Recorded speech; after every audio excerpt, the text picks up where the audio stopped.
The Incoherence of the Philosophers by Imam Abu Hamid al-Ghazali. Translation by Muhammad al-Amrani. In the name of God, the most compassionate, the most merciful. Prologue. We beseech God, exalted be his majesty.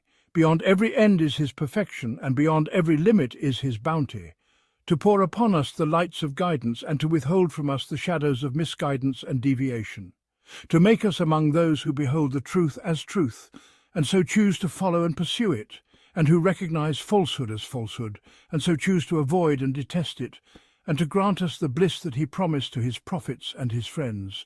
And when we depart from this abode of delusion, may he grant us a share of gladness, joy, grace, and delight, such that the heights of human intellect fall short of its summit, and the arrows of imagination fall below its furthest reach. And may he bestow upon us, after we arrive at the bliss of paradise and emerge from the terrors of the day of gathering, what no eye has seen, no ear has heard, nor has ever occurred to the heart of man. And may he send his blessings upon our prophet, the chosen one Muhammad, the best of creation, and upon his noble family and his pure companions, the keys to guidance and lanterns through the darkness, and may his salutations be upon them in abundance. To commence, I have observed a group among the people who deem themselves superior to their peers and companions by virtue of sharpness of intellect and refinement of wit. They have cast aside the practices of Islam in worship and have belittled the sacred rites of religion, such as prayer and avoidance of prohibitions. They have treated with disdain the devotions and boundaries prescribed by the sacred law, refusing to submit to its guidance and restrictions. Rather, they have cast off the very yoke of religion, replacing it with manifold conjectures. In this, they follow a party that turns others away from the path of God, seeking to make it crooked, while they themselves disbelieve in the hereafter. They wish to divert you from the path of God, and they disbelieve in the life to come. Quran 6:150. Yet their disbelief rests upon nothing but a kind of auditory imitation, akin to the imitation of the Jews and Christians, for they were raised outside the fold of Islam, and their offspring were nurtured upon it. Their fathers and forefathers walked that path, not out of reasoned inquiry, but through blind tradition, stumbled into by being caught in the snares of misleading doubts and the beguiling illusions that shimmer like a mirage. This is akin to what befell some groups among the speculative theologians who delved into doctrines and beliefs and fell into the snares of innovation and desire. The root of their unbelief was their hearing of awe-inspiring names such as Socrates, Hippocrates, Plato, Aristotle, and others like them, and the exuberant praise lavished upon them by groups of their followers and the misguided, who extolled the brilliance of their minds, the soundness of their foundations, and the subtlety of their knowledge in geometry, logic, natural science, and metaphysics. Because of their penetrating intellects and keen insight, these philosophers were able to uncover hidden truths. Then, it was narrated concerning them that, despite their sobriety of mind and the abundance of their knowledge, they denied the revealed laws and doctrines and rejected the detailed tenets of religion and sects, believing them to be nothing more than fabricated codes and adorned artifices. When these ideas reached their ears, and when the accounts of their beliefs found resonance in their hearts, they adorned themselves with unbelief. They took pride in aligning themselves with the elite, so they imagined, and enrolling among their ranks. They looked down upon aiding the common folk and the masses, and scorned contentment with the religion of their forefathers, believing that displaying cleverness in abandoning the imitation of truth by adopting the imitation of falsehood was a mark of refinement. Blind were they to the reality that transitioning from one imitation to another is but folly and delusion. What rank, in the sight of God, exalted is he, could be lower than that of one who boasts in abandoning the truth, which he accepted by imitation, only to eagerly embrace falsehood, accepting it not through verification, but through mere hearsay. Verily, the simple-minded among the common folk are far removed from the shame of such a pitfall, for in their nature there is no desire to feign cleverness by mimicking those of deviant beliefs. Indeed, simplicity is closer to salvation than a wit divorced from truth, and blindness nearer to safety than a crooked sight. Thus, When I saw this vein of folly pulsating among these feeble-minded ones, I resolved to compose this book as a refutation of the ancient philosophers, exposing the incoherence of their creeds and the contradictions in their words concerning matters of divinity. I sought to unveil the perils of their doctrine and its flaws, which, upon scrutiny, become objects of ridicule for the intelligent and lessons for the discerning, specifically those aspects which they have claimed in distinction from the masses and the commoners among the various doctrines and opinions they put forth. And this, while recounting their doctrines truthfully, so that those atheists who follow them blindly may come to realize that all revered thinkers, among the ancients and the moderns, are united in belief in God and the last day. Their disagreements pertain only to details beyond those two foundational pillars for which the prophets were sent, supported by miracles. None denied these two principles except a small faction of inverted minds and distorted opinions, ones unworthy of attention, scorned by the scholars and counted only among the ranks of the evil devils and the foolish ignoramuses. Thus may the deluded be restrained, those who imagine that adorning oneself with borrowed disbelief is a sign of sound judgment and sharp intellect, once they realize that those figures they seek to emulate among the philosophers and their leaders are innocent of the accusations of rejecting the divine laws. Rather, they are believers in God and affirmers of his messengers. It is only in the particulars beyond these foundations that they erred, strayed, and misled others from the straight path. We shall now expose the various kinds of deceptions and falsehoods by which they were beguiled, and show that all of it is mere intimidation with no substance. And God, exalted is he, is the one who grants success in manifesting the truth of what we seek to clarify through investigation. Let us now begin the book with introductions that will make clear the course of the discourse contained herein. First, introduction. Let it be known that delving into the recounting of the philosophers' disagreements would be a long endeavour, for their confusion is vast. Their disputes are many, their views scattered, and their paths divergent and often in conflict. Thus we shall suffice with exposing the contradictions in the views of their leading figure, the absolute philosopher and the first teacher who, as they claim, systematized and refined their sciences, purged their doctrines of excess, and selected what was closest to the foundations of their inclinations. This man is Aristotle, who refuted all before him, even his own teacher, whom they called the divine Plato. He excused his opposition to his teacher by saying, "Plato is a friend, and truth is a friend, but truth is dearer than Plato." We recount this to make plain that their doctrines are not firm nor well established, even among themselves. They judge by conjecture and supposition, without verification or certainty, and they seek to validate their metaphysical sciences through the clarity of their arithmetic and logic. In this way they deceive the feeble-minded. Had their metaphysical sciences been as well founded and free of speculation as their mathematical ones, they would not have differed therein, just as they do not differ in mathematics. Moreover, those who translated Aristotle's words could not avoid distortion and alteration, which necessitated interpretation and commentary, and this too sparked disputes among them. The most accurate among the Islamic philosophers in transmission are Abu Nasr al-Farabi and Ibn Sina. So we shall limit ourselves to refuting the doctrines they endorsed as correct and which they adopted from their misguided leaders, for what they abandoned and refused to follow is clearly flawed and requires no lengthy discussion to refute. Let it be known, therefore, that we confine ourselves to rebutting their doctrines as transmitted by these two men, so that the discourse does not become scattered with the scattering of opinions. Second introduction. Let it be known that the disagreement between them and others falls under three categories. The first category, wherein the dispute concerns mere terminology, such as their naming of the Creator of the world, exalted is he, above their claims, as a substance, while they define substance as that which exists not in a subject, meaning that which is self-subsisting and not dependent on another to sustain it. They did not intend by it a corporeal substance, as their opponents assumed. And we shall not delve into refuting this, for once the notion of self-subsistence is agreed upon in meaning, the question of employing the term substance to express that meaning becomes a matter of linguistic analysis. And if the language permits such usage, then the permissibility of using it in the Sharia returns to the domain of legal discourse, for the prohibition or allowance of terms is determined by what is apparent from the texts of the sacred law. You may now say, the second category is that wherein their position contradicts not any fundamental of religion, nor does affirming the truth of the prophets and messengers necessitate disputing them.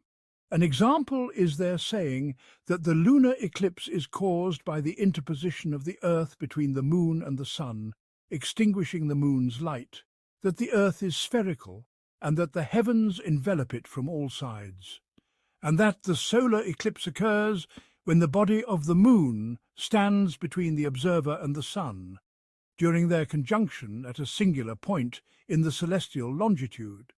And we shall not engage in refuting this either, for it serves no religious purpose. And whosoever believes that refuting this is of the religion has committed an offence against the faith and has weakened its standing. For these matters are founded upon demonstrable geometric and mathematical proofs that leave no room for doubt. Whosoever comprehends them and verifies the evidence to the point that he can predict the timing, magnitude, and duration of both eclipses, should he then be told that this contradicts the Sharia, he will not doubt the astronomy, but rather he will doubt the Sharia itself. And the harm inflicted upon the religion by one who defends it in ignorance is greater than that of one who attacks it with knowledge.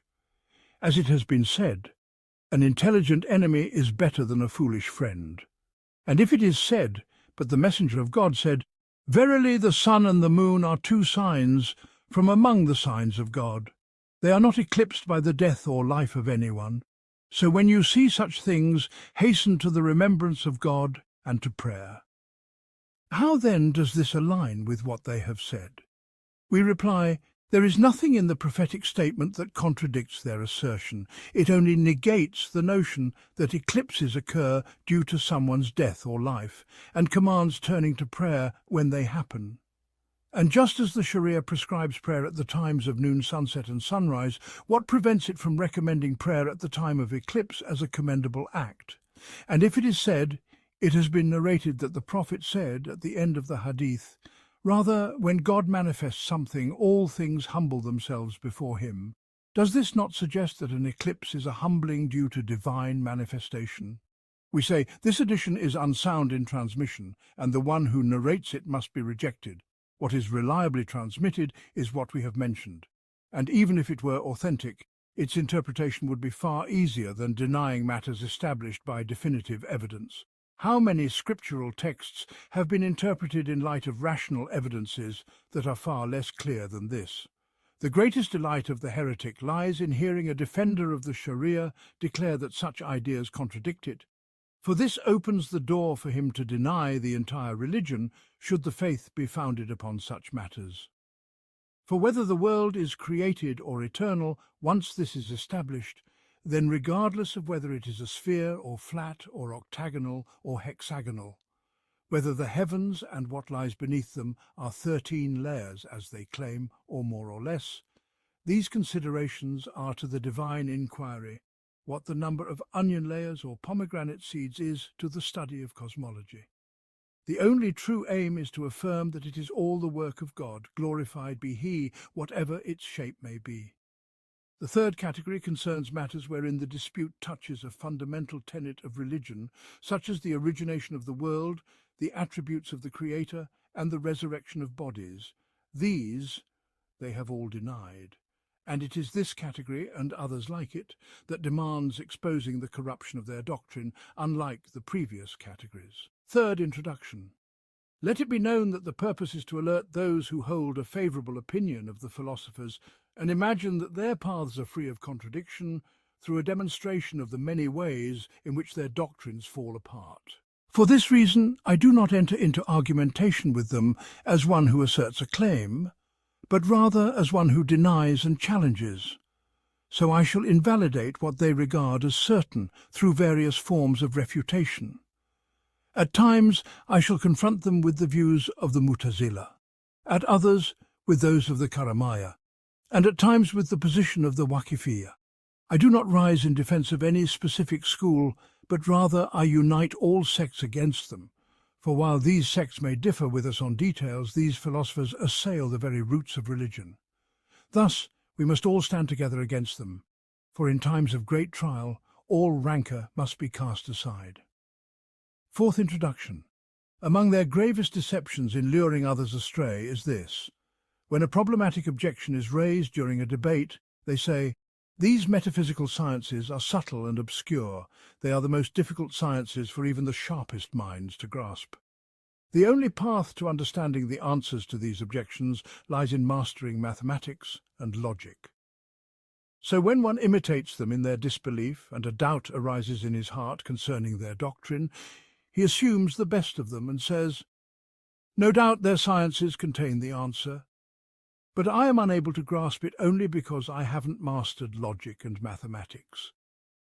We say, as for mathematics, which is the study of discrete quantity, namely arithmetic, it has no connection whatsoever to metaphysical theology.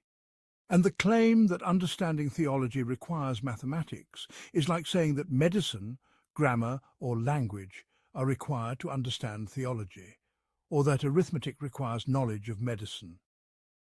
As for geometry, which studies continuous quantity, its conclusions pertain to things like the spherical nature of the heavens and the earth, the number of celestial spheres, and the magnitude of their motion.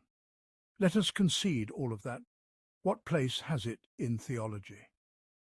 It is like saying that knowledge of this house being built by a wise, willing, powerful, living builder requires knowing whether the house is hexagonal or octagonal, or how many beams it contains and how many bricks it took to build it. Such talk is evidently absurd. It is like saying, one cannot be certain that this onion is a created thing until one knows the number of its layers, or one cannot know whether this pomegranate is created unless one knows the number of its seeds. This is sheer nonsense to any rational mind. However, their claim that the discipline of logic must be mastered is correct. But logic is not their exclusive domain. It is in fact the very foundation of what we call the science of dialectical theology, kalam, what we refer to in that discipline as the book of reasoning. They merely changed its terminology and named it logic to make it sound more intimidating. We also call it the book of argumentation or instruments of the intellect. And when the pseudo-wise among the lay people hear the term logic, they think it is some foreign science, unknown to theologians and accessible only to philosophers. We, in order to eliminate this delusion and uproot the deceit of this misleading tactic, deem it fitting to include a discussion on the instruments of the intellect, Madarik al-Ukul, in this book. But we shall abandon the terminology of the theologians and jurists. Rather, we shall present it in the very terms of the logicians, cast in their moulds, following their expressions word for word. We shall debate them in this book, using their language, that is, using the expressions of logic, and we shall demonstrate that the conditions they themselves stipulated for valid syllogistic reasoning and the principles they laid out in isagogian categories, which are parts of their logic and its introductions, they were unable to uphold any of it in their metaphysical sciences. Nonetheless, we believe it best to include the instruments of the intellect at the end of this book, for it is but the tool to attain the purpose of the book. Yet some readers may not need it at all. And for those unable to grasp the individual refutations within the discussions, it would be appropriate for them to first memorize the book Miyar al-Ilm, which is their very own version of logic. So now, following these introductions, we present the index of the issues in which we have revealed the contradictions of their doctrine in this book. There are 20 issues. 1.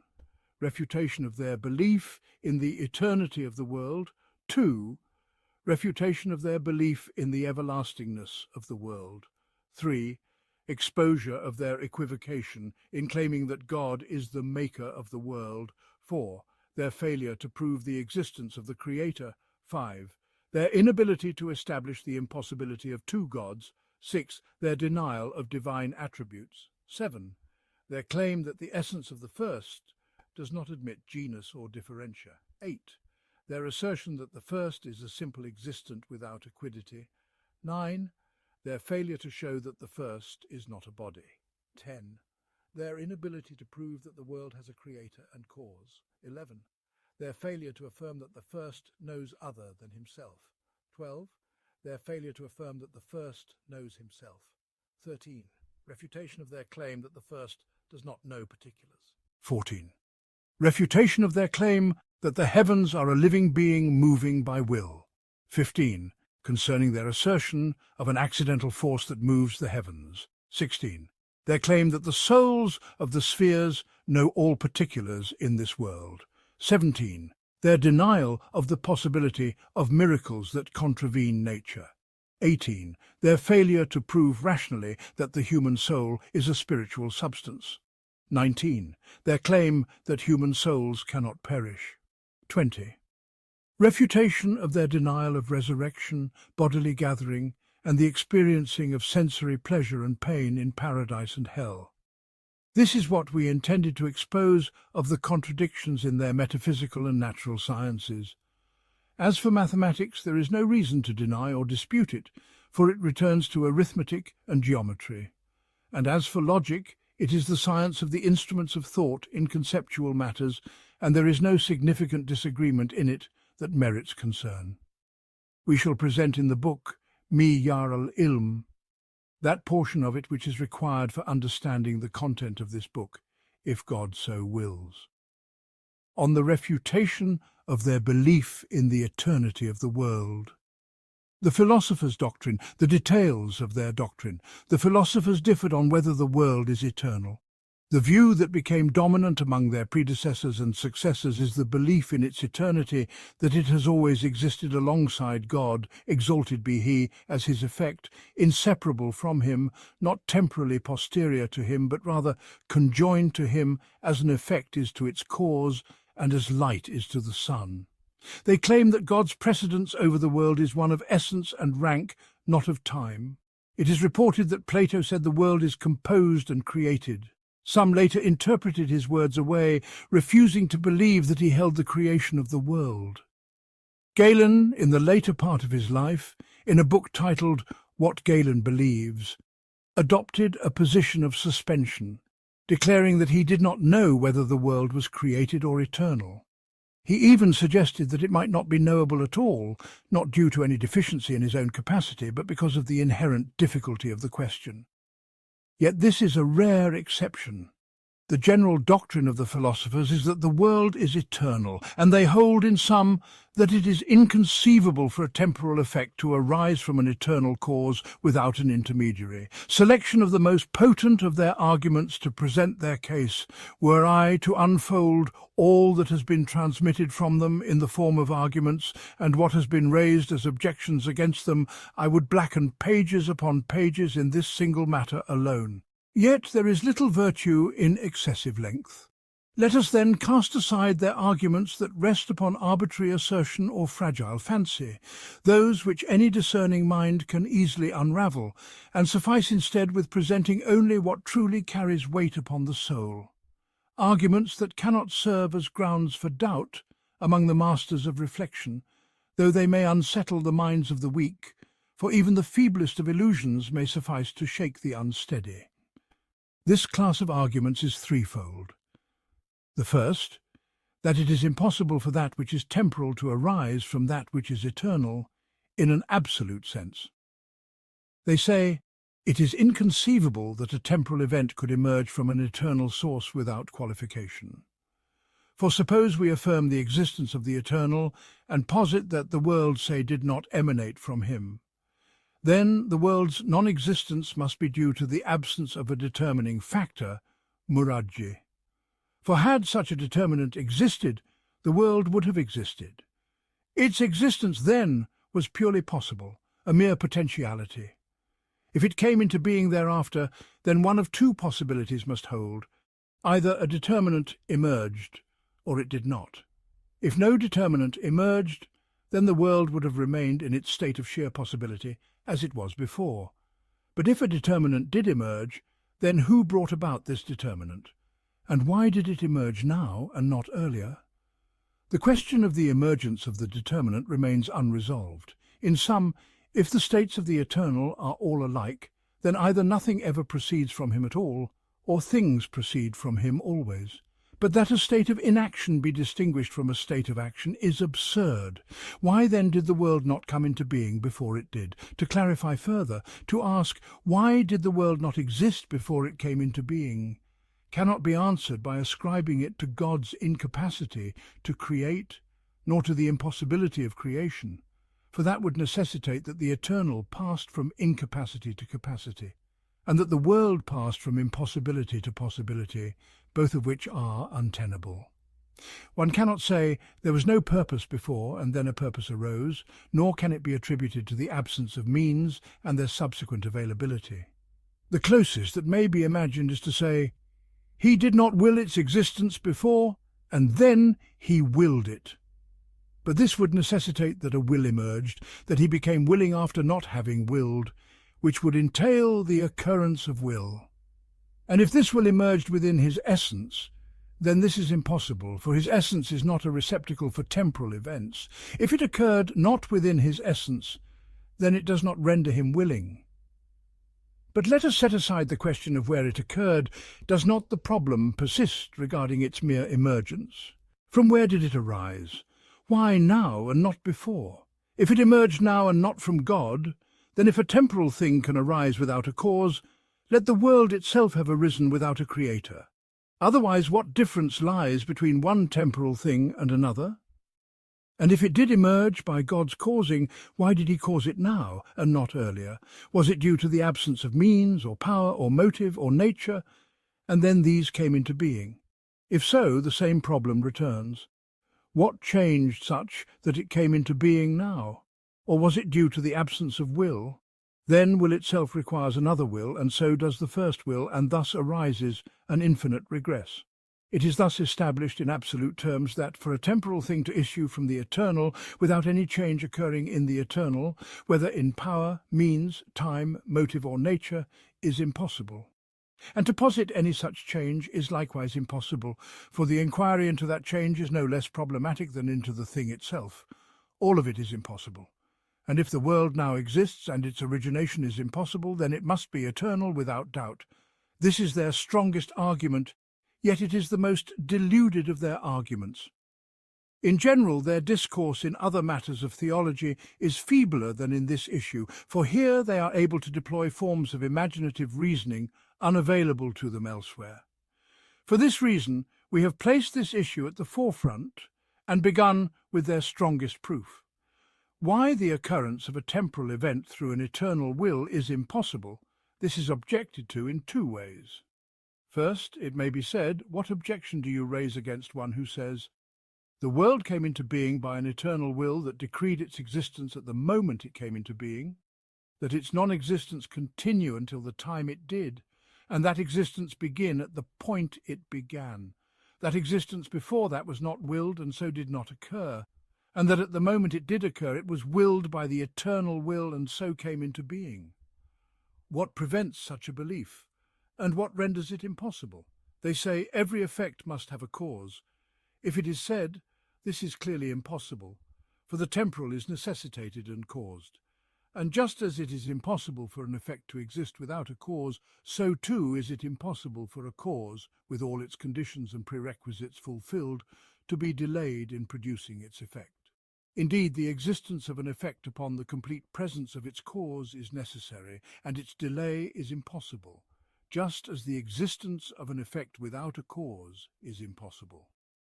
Before the existence of the world, the willing agent existed, the will existed, and its relation to the intended object existed. Neither the agent changed, nor the will, nor the relationship of the will to its object, none of these changed. For any such change would constitute a transformation. So how did the intended object, that is the world, emerge?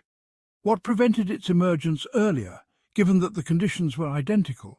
And when it did emerge, there was no distinction between the new state and the preceding one, in no matter, no condition, no relation. All was as it had been. And yet the intended object had not come to be, and then, while all remained unchanged, it came into being. What is this but the very essence of absurdity? This is inconceivable even in conventional matters such as divorce.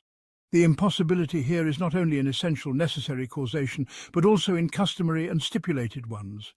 If a man pronounces divorce upon his wife, and separation does not occur immediately, it cannot be imagined to occur afterward unless it is linked to a future event, like the coming of tomorrow or the entering of a house. In such a case, the divorce is deferred until that awaited event occurs. So when the condition, for example, tomorrow, is not present, the effect is postponed until it is.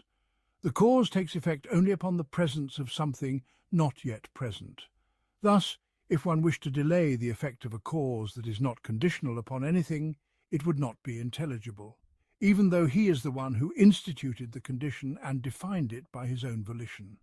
If we cannot do this by our own desire, nor even conceive of it, how then can we conceive of it in necessary, rational, essential causation? In matters governed by habit, what proceeds from our intention cannot be delayed once intention and capacity are present, except by some preventing factor. When resolve and ability are fully realized and all obstacles removed, the intended act must follow. Delay is only conceivable in resolve, for resolve alone does not suffice to bring about action. One may resolve to write, but writing will not occur until a new intention arises, a fresh impulse that moves within the self at the moment of action. So if the eternal will is likened to our intention to act, then the intended act cannot be delayed except by a barrier, and intention cannot precede the act by any great interval. One cannot meaningfully intend today to stand up tomorrow, except by way of resolve. And if the eternal will is likened to our resolve, then that alone is insufficient to bring about the resolved upon act. It still requires a new arising of intention at the moment of creation, and this implies change in the eternal. Why then does this intention arise? And again the same question returns. Why now and not before? Either a temporal event occurs without cause, or we fall into an infinite regress. In some, the cause existed with all its conditions complete and nothing awaited. And yet the effect was delayed, not for a moment or an hour, but for a duration that the mind cannot fathom, thousands upon thousands of years, undiminished in number. Then suddenly the effect arose, without any new condition or fulfillment of any awaited matter. This is in itself inconceivable. They say, "From where do you know this is impossible?" And the answer is the impossibility of an eternal will producing a temporal event. Any temporal event is something known either by the necessity of reason or by its deduction. And by your own language in logic, such impossibility is known either through a middle term or without one. If you claim a middle term, a demonstrative path, then it must be disclosed. But if you claim this knowledge as self-evident, then why have your opponents not shared in this knowledge? The group that holds the world to be created through an eternal will is vast, uncountable in number and spread across the earth. Surely they do not deny reason out of obstinacy while possessing knowledge of it. Therefore it is necessary to establish a proof in accordance with the rules of logic that affirms the impossibility of such a position. For all that you have presented thus far is mere incredulity and analogy to our own will and resolve, which is invalid. The eternal will does not resemble the transient intentions of created beings. As for mere incredulity without evidence, it suffices not. From the necessity of reason, if one were to say, by the necessity of reason we know that it is inconceivable for that which is complete in all its conditions to fail to engender an effect, and whosoever permits otherwise is but denying the dictates of reason, then your adversaries say the same regarding the knowledge of God.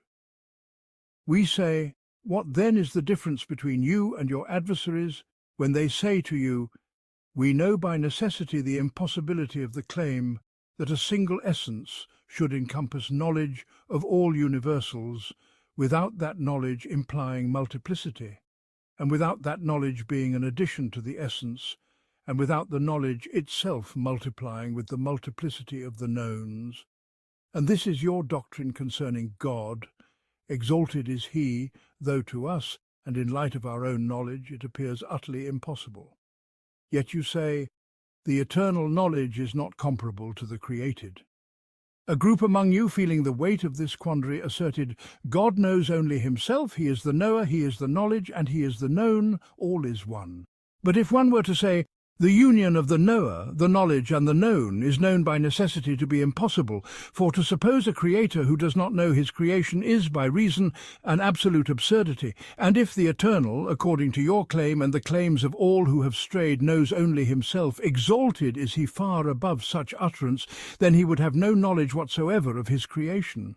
Nay, let us not delve into further implications of this matter.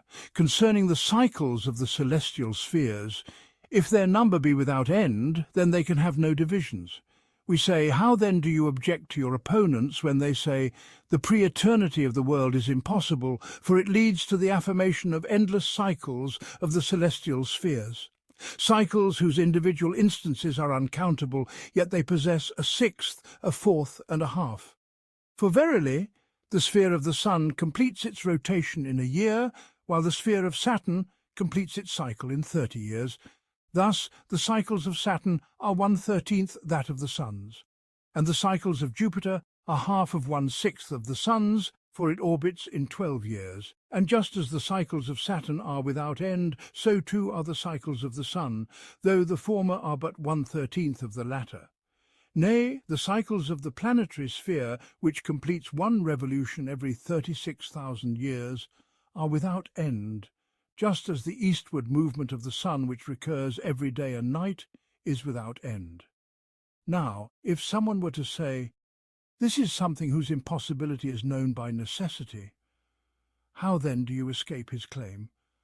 Indeed, if someone were to say, are these cycles even or odd, or both even and odd, or neither even nor odd? And you were to reply, they are both even and odd, or neither even nor odd, that would be known to be false by necessity. And if you were to say they are even, then evenness becomes oddness with the addition of one. How then can that which is infinite lack even a single one? And if you were to say it is odd, then oddness becomes evenness by one. How then can the infinite be deprived of that one which would render it even? Thus you are compelled to say it is neither even nor odd. And if it was said, only that which is finite is described as even or odd, and what is infinite is not so described, then we say, there is a collection composed of units, and among those units are sixths and tenths as was mentioned, yet that collection is not described as even or odd, which is known by necessity to be false, without the need for reflection. How then do you respond, and if it were said, the error lies in your claim that there is a collection composed of units, for these cycles do not exist. The past is gone, and the future has not yet come. And a collection implies present existence, whereas here there is none. We say, very well, but number is divided into even and odd, and it is impossible that anything should escape this division, whether that which is counted exists, continues to exist, or has perished. If we suppose a number of horses, then we are compelled to affirm that this number is either even or odd, whether we suppose their existence or their non-existence. And if they perish after existing, the truth of this proposition remains unchanged. Concerning the human soul, we say to them, it is not upon your principle inconceivable that there be present existence, individual entities differing in attributes that are infinite in number. Such are the souls of humans that have been separated from their bodies by death. They are existence not described as even or odd. So how then do you reject the one who says, the falsehood of this is known by necessity, and this view of souls is the one chosen by Ibn Sina, and perhaps it is the doctrine of Aristotle. They say, the soul is one. If it were said, the correct view is that of Plato, who held that the soul is eternal, and one, it only divides among bodies, and when it departs it returns to its source and becomes one again. We say, this contradicts the necessity of reason. Nay, this is more vile, more hideous, and more deserving of being deemed contrary to reason. For we say, is the soul of Zaid the very same as the soul of Ammar? Or is it other than it? If it is the same, then this is known to be false by necessity, for each person feels their own soul and knows that it is not the same as another's. And were they the same, they would be equal in knowledge, for knowledge is among the essential attributes of the soul, inseparable from it in every relation. And if you say, it is other than it, but only divided by attachment to bodies, we say, the division of that which is one and which has no dimension in magnitude or quantity is by necessity of reason impossible.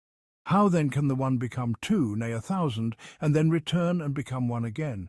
Indeed, such can only be grasped in things that have mass and quantity, like the waters of the sea, which divide among streams and rivers and then return to the sea. But that which has no quantity, how can it be divided?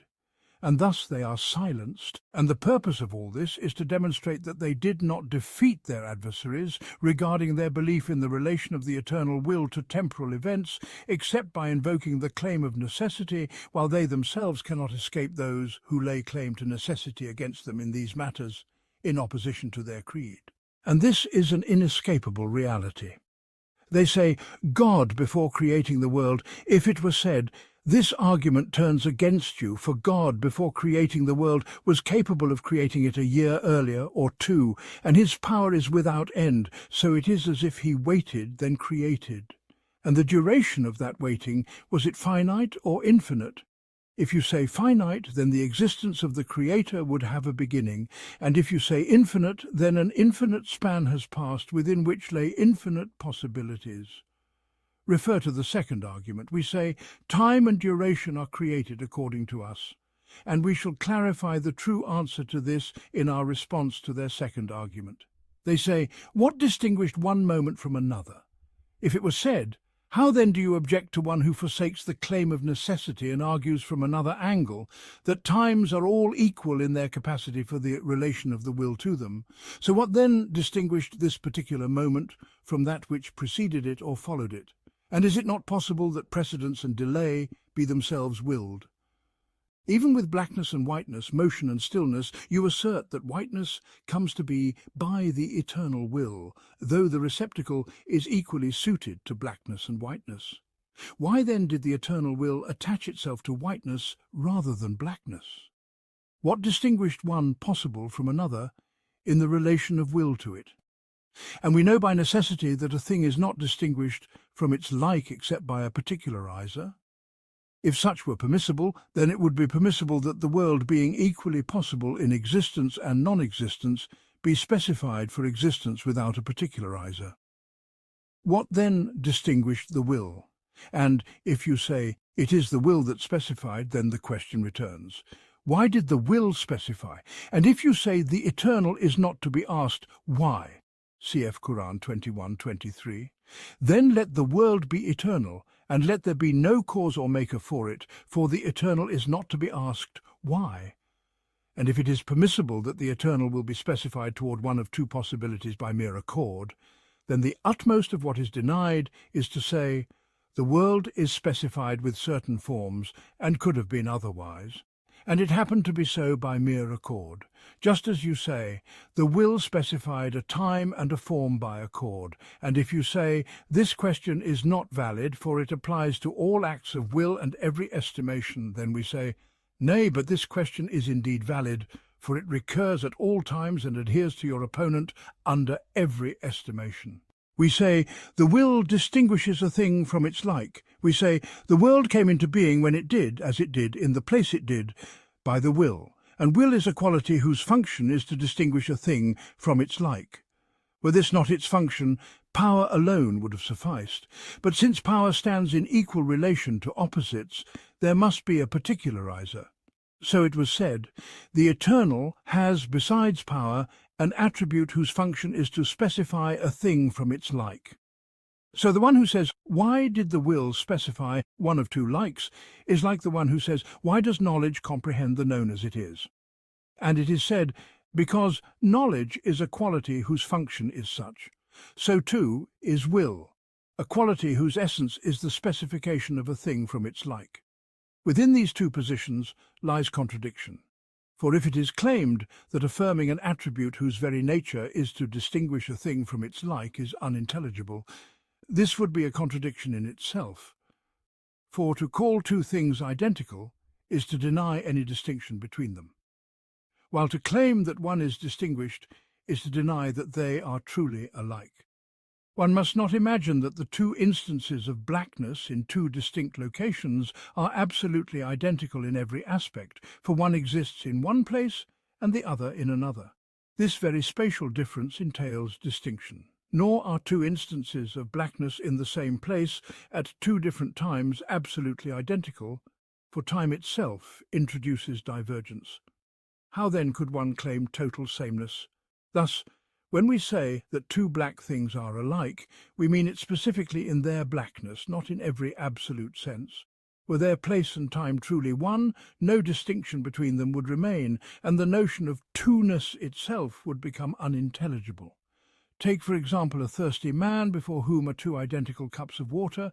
He cannot reach for one without distinguishing it from the other. This illustrates that the term will, irada, as used for God, is a metaphor borrowed from our human usage. It is inconceivable in our case to distinguish between two identical things by mere will alone. If, before the thirsty man, are two cups equal in every respect relative to his desire, he cannot choose one without recourse to some perceived difference, whether it be in beauty, lightness, nearness to his right hand, should he be accustomed to using it, or some other cause, be it manifest or hidden. Otherwise, distinguishing between two perfectly equal things by will alone becomes inconceivable. To deny such a matter in relation to God, the first point is your claim that such distinction is inconceivable. But how did you come to know this? By intuition or by rational demonstration? Neither is tenable. Your analogy with our human will is a faulty comparison, akin to comparing our knowledge with divine knowledge, yet we have already established that God's knowledge vastly surpasses ours. Why then deny the same for will? This is like one who says, a being that exists neither inside the world nor outside it, neither connected nor separate, is inconceivable, simply because such a concept defies our human understanding. But this is the product of your imagination. As for reason, it has led many rational minds to affirm such realities. Then how can you deny one who claims that reason compels the affirmation of a divine attribute whose essential nature is to distinguish a thing from its like? And even if the term will does not perfectly correspond to it, let it bear another name, for there is no quarrel over mere nomenclature.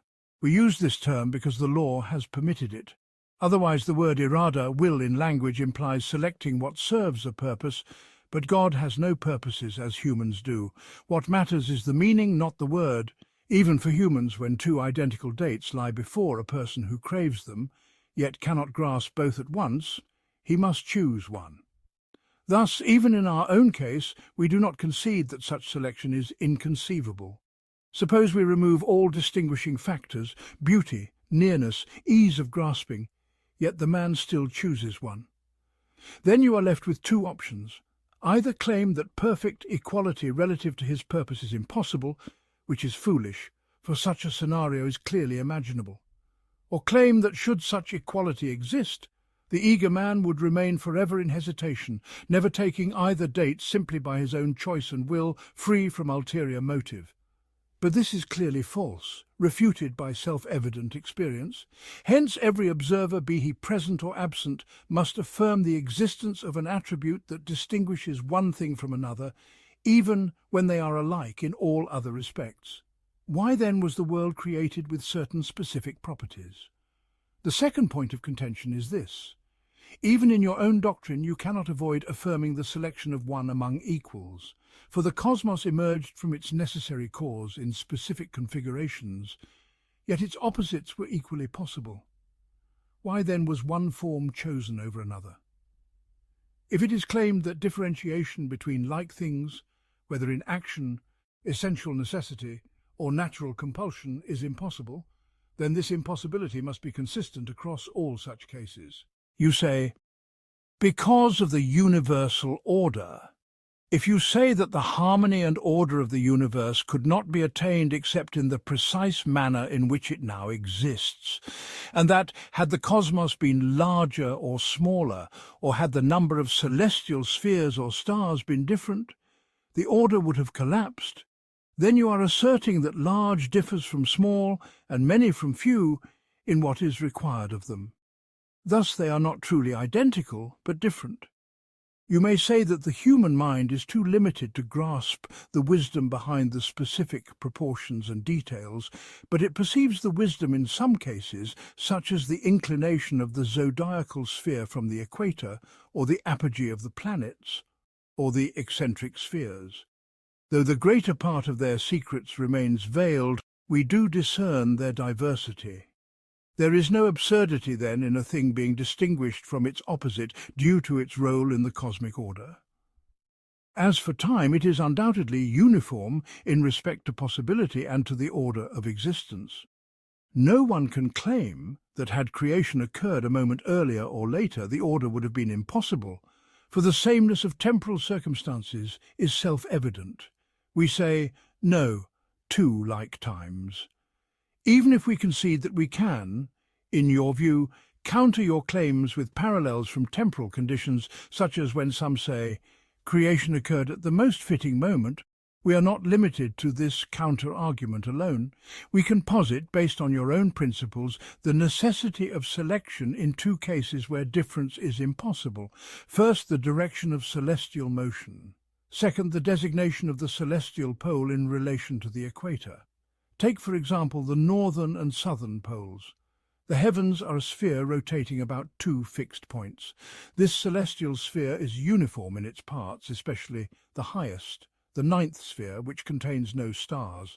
It rotates about two poles, north and south. We say, among the infinite opposing points on the sphere, any pair could have been designated as poles.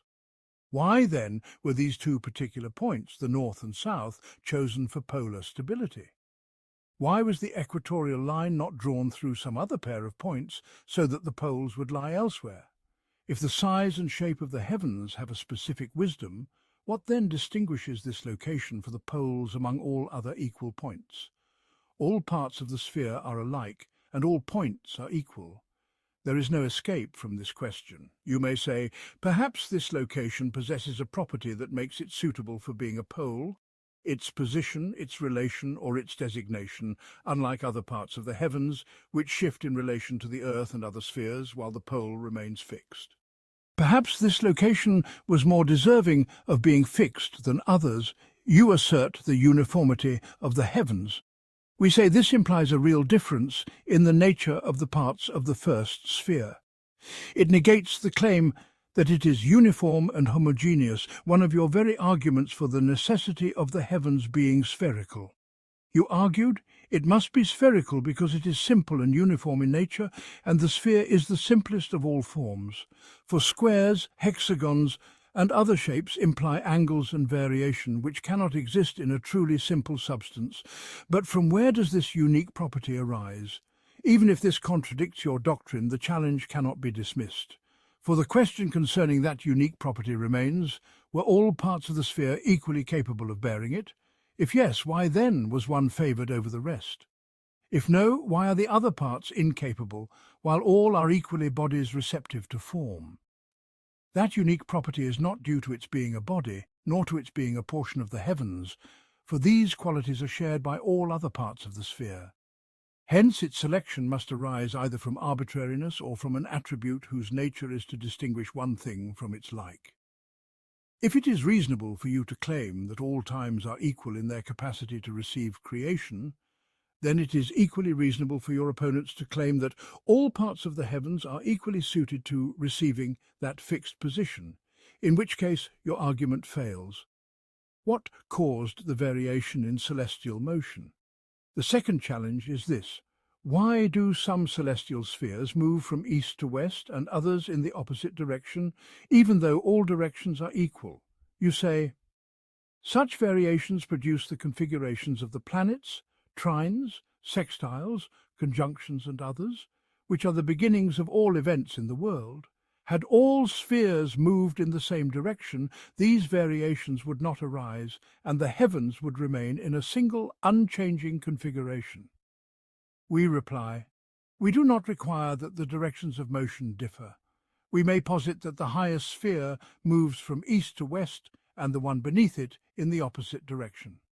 Everything that results from this arrangement could equally result if their directions were reversed, the highest moving west to east and the one beneath moving east to west. For once the motions are circular and opposing, the result is the same. Why then was one direction chosen over another when both are equal? You say the two directions are opposites. If you say that east and west are opposites and thus not equal, how then do you claim that past and future are opposites, yet times are equal? This is like one who says, to precede or follow in creation are opposites. How then can they be said to be alike? Yet you claim that all times are equal in their capacity to bear creation and in every conceivable benefit tied to existence.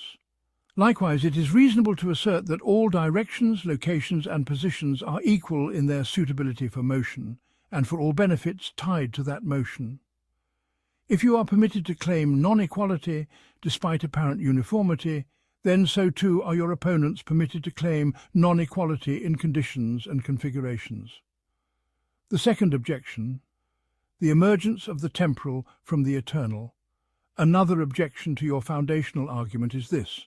You find it implausible that something temporal could emerge from an eternal being, yet you are compelled to accept this. For in the world are events, and events have causes. If these events lead back to other events in an infinite regress, this is impossible. No rational person maintains such a view. Were it possible, there would be no need to affirm a creator, nor to affirm a necessary being upon whom all possible things depend. Since events must ultimately terminate at a beginning, that beginning must be eternal. Therefore, according to your own principles, you must admit that it is conceivable for the temporal to emerge from the eternal. They say it is regarding the attainment of preparedness and the arrival of the appointed time. If it is said, we do not find it far-fetched that a temporal occurrence should proceed from the eternal, any occurrence whatsoever. But we find it implausible that the first of all occurrences should proceed from the eternal. For the state of becoming does not differ from what preceded it in such a way that would favour the side of existence, neither by the arrival of time, nor by the presence of an instrument, nor a condition, nor a nature, nor a purpose, nor any of the causes whatsoever. But if it is not the first occurrence, then it is permissible that it proceeded from the eternal at the advent of something else, such as the preparedness of the receptive locus and the arrival of a corresponding time, or anything else of similar kind. We say, and whence comes this? We say, the question remains regarding the occurrence of preparedness and the arrival of time. For everything that comes into being is itself originated. Either this leads to an infinite regress, or it terminates in an eternal one, from whom the first occurrence arises. They say, consider the existence of circular motion. If it is said the receptacles of forms, attributes and qualities are not themselves originated, and the originated qualities are the motions of the celestial spheres, that is, the circular motion.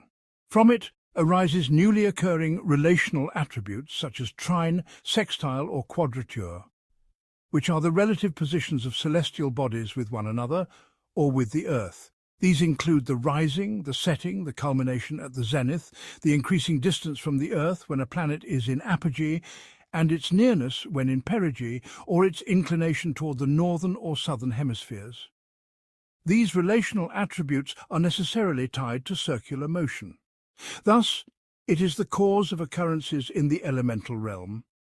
As for the phenomena encompassed by the concavity of the lunar sphere, that is, the elements and what arises within them of generation and corruption, of mixture and separation, of transformation from one state to another, all of these are originated events, some of which are dependent on others in a long chain of particulars. Ultimately, their initial causes terminate in the celestial circular motion and in the relative positions of the planets with one another or with the earth, and yet this motion is eternal.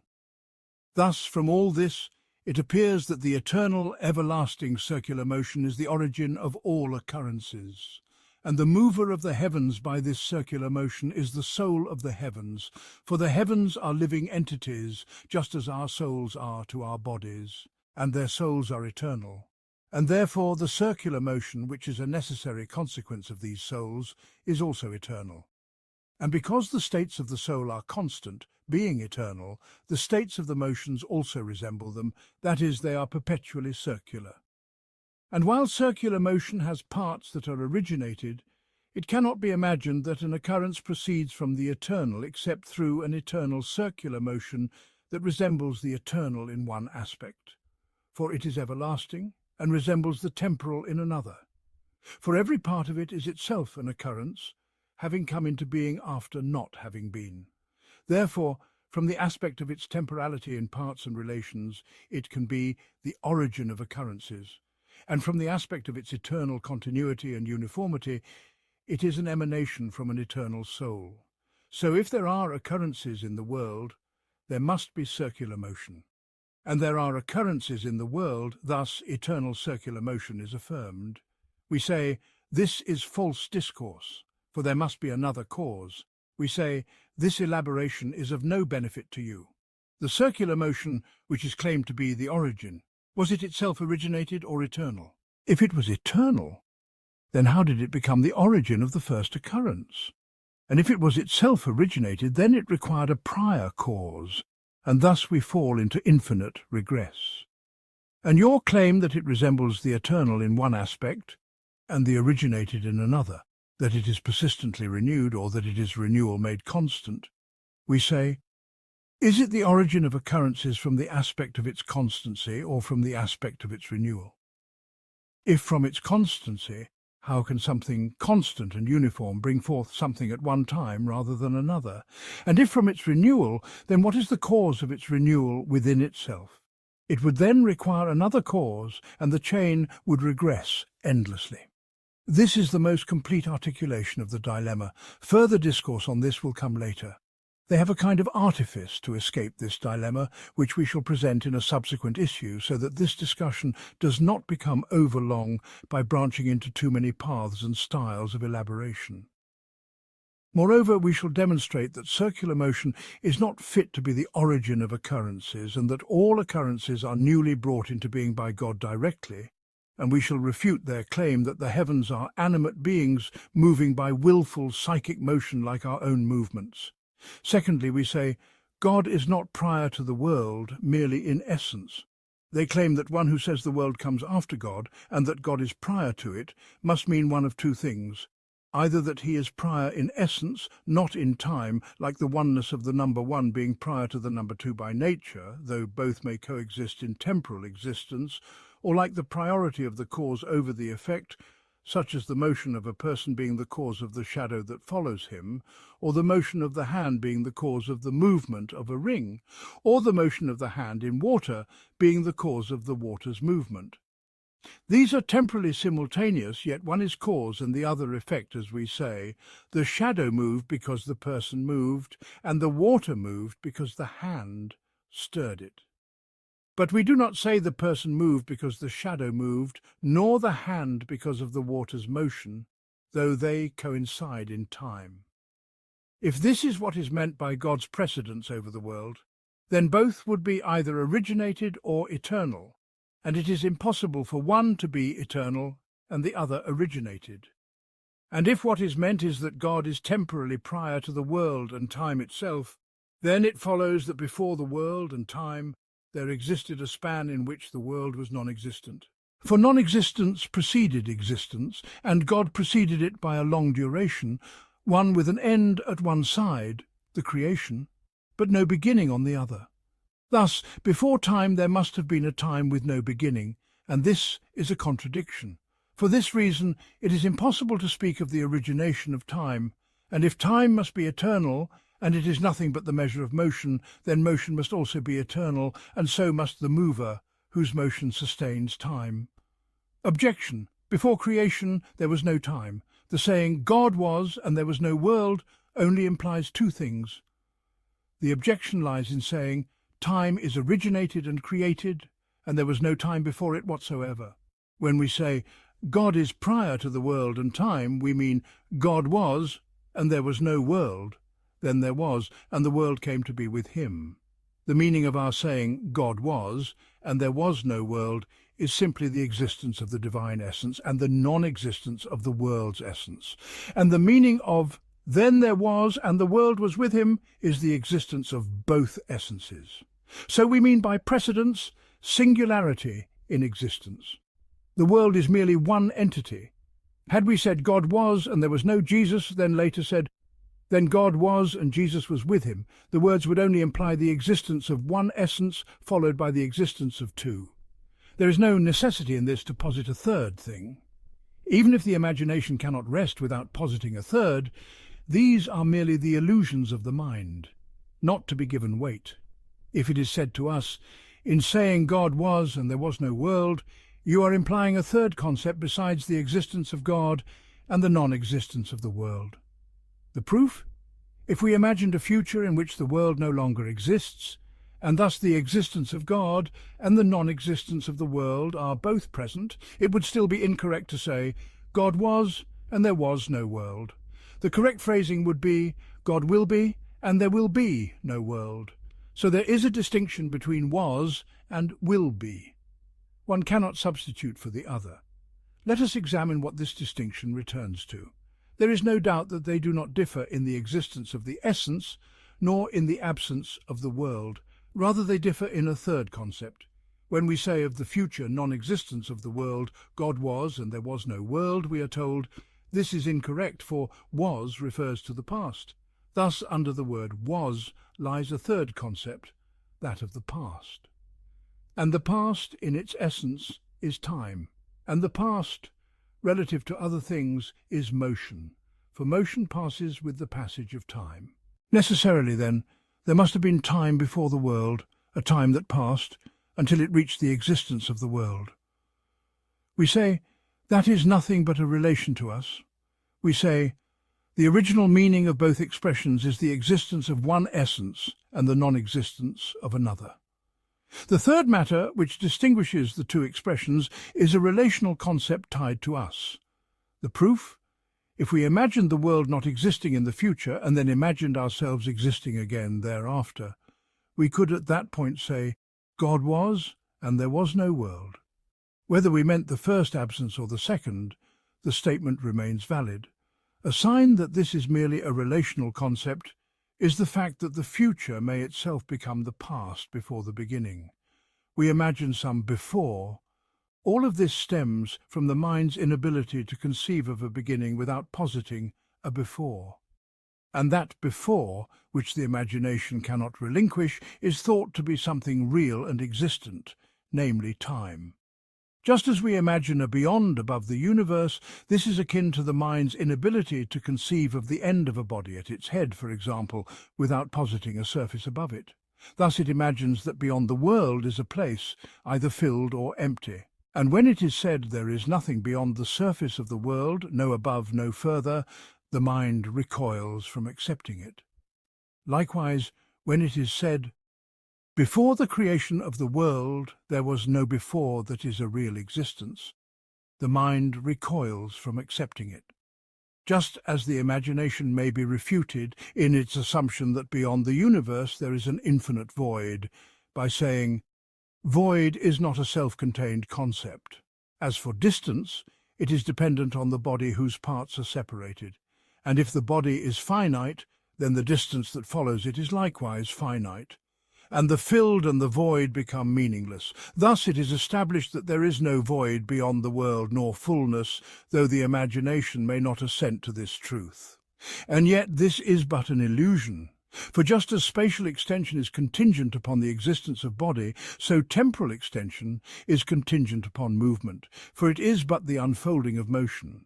Just as spatial extension is the unfolding of the body's dimensions, and just as the proof for the finiteness of the body's dimensions compels one to deny the existence of any spatial extension beyond them, likewise the evidence for the finiteness of motion on both its ends prevents one from postulating a temporal extension beyond it, even though the imagination clings to such a notion and refuses to let go.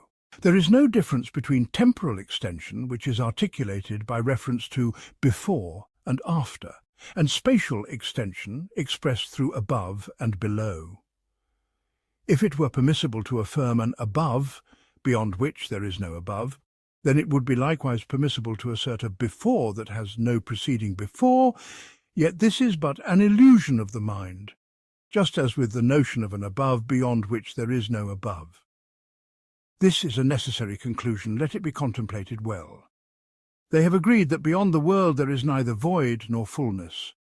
Their assertion that there is no spatial alignment means that the world has no above, except in a relative, ever-changing sense. If it is said this alignment is flawed, for the world has neither above nor below, being spherical in nature, and a sphere has no absolute above or below. Rather, if one names a direction above because it aligns with one's head, and another as below for aligning with one's feet, then such naming is born solely out of relation to oneself. Indeed, the direction that is below relative to you becomes above relative to another if he stands on the opposite side of the earth, his soul's aligned with yours. Nay, even the portion of the heavens that appears above during the day is itself beneath the earth during the night, and what is beneath the earth returns to being above it in the rotation. But as for the beginning of the world's existence, it cannot be conceived to reverse and become its end. It is as if we imagined a wooden beam, one end of which is thick and the other thin, and we agreed to call the direction facing the thin end above and the other below.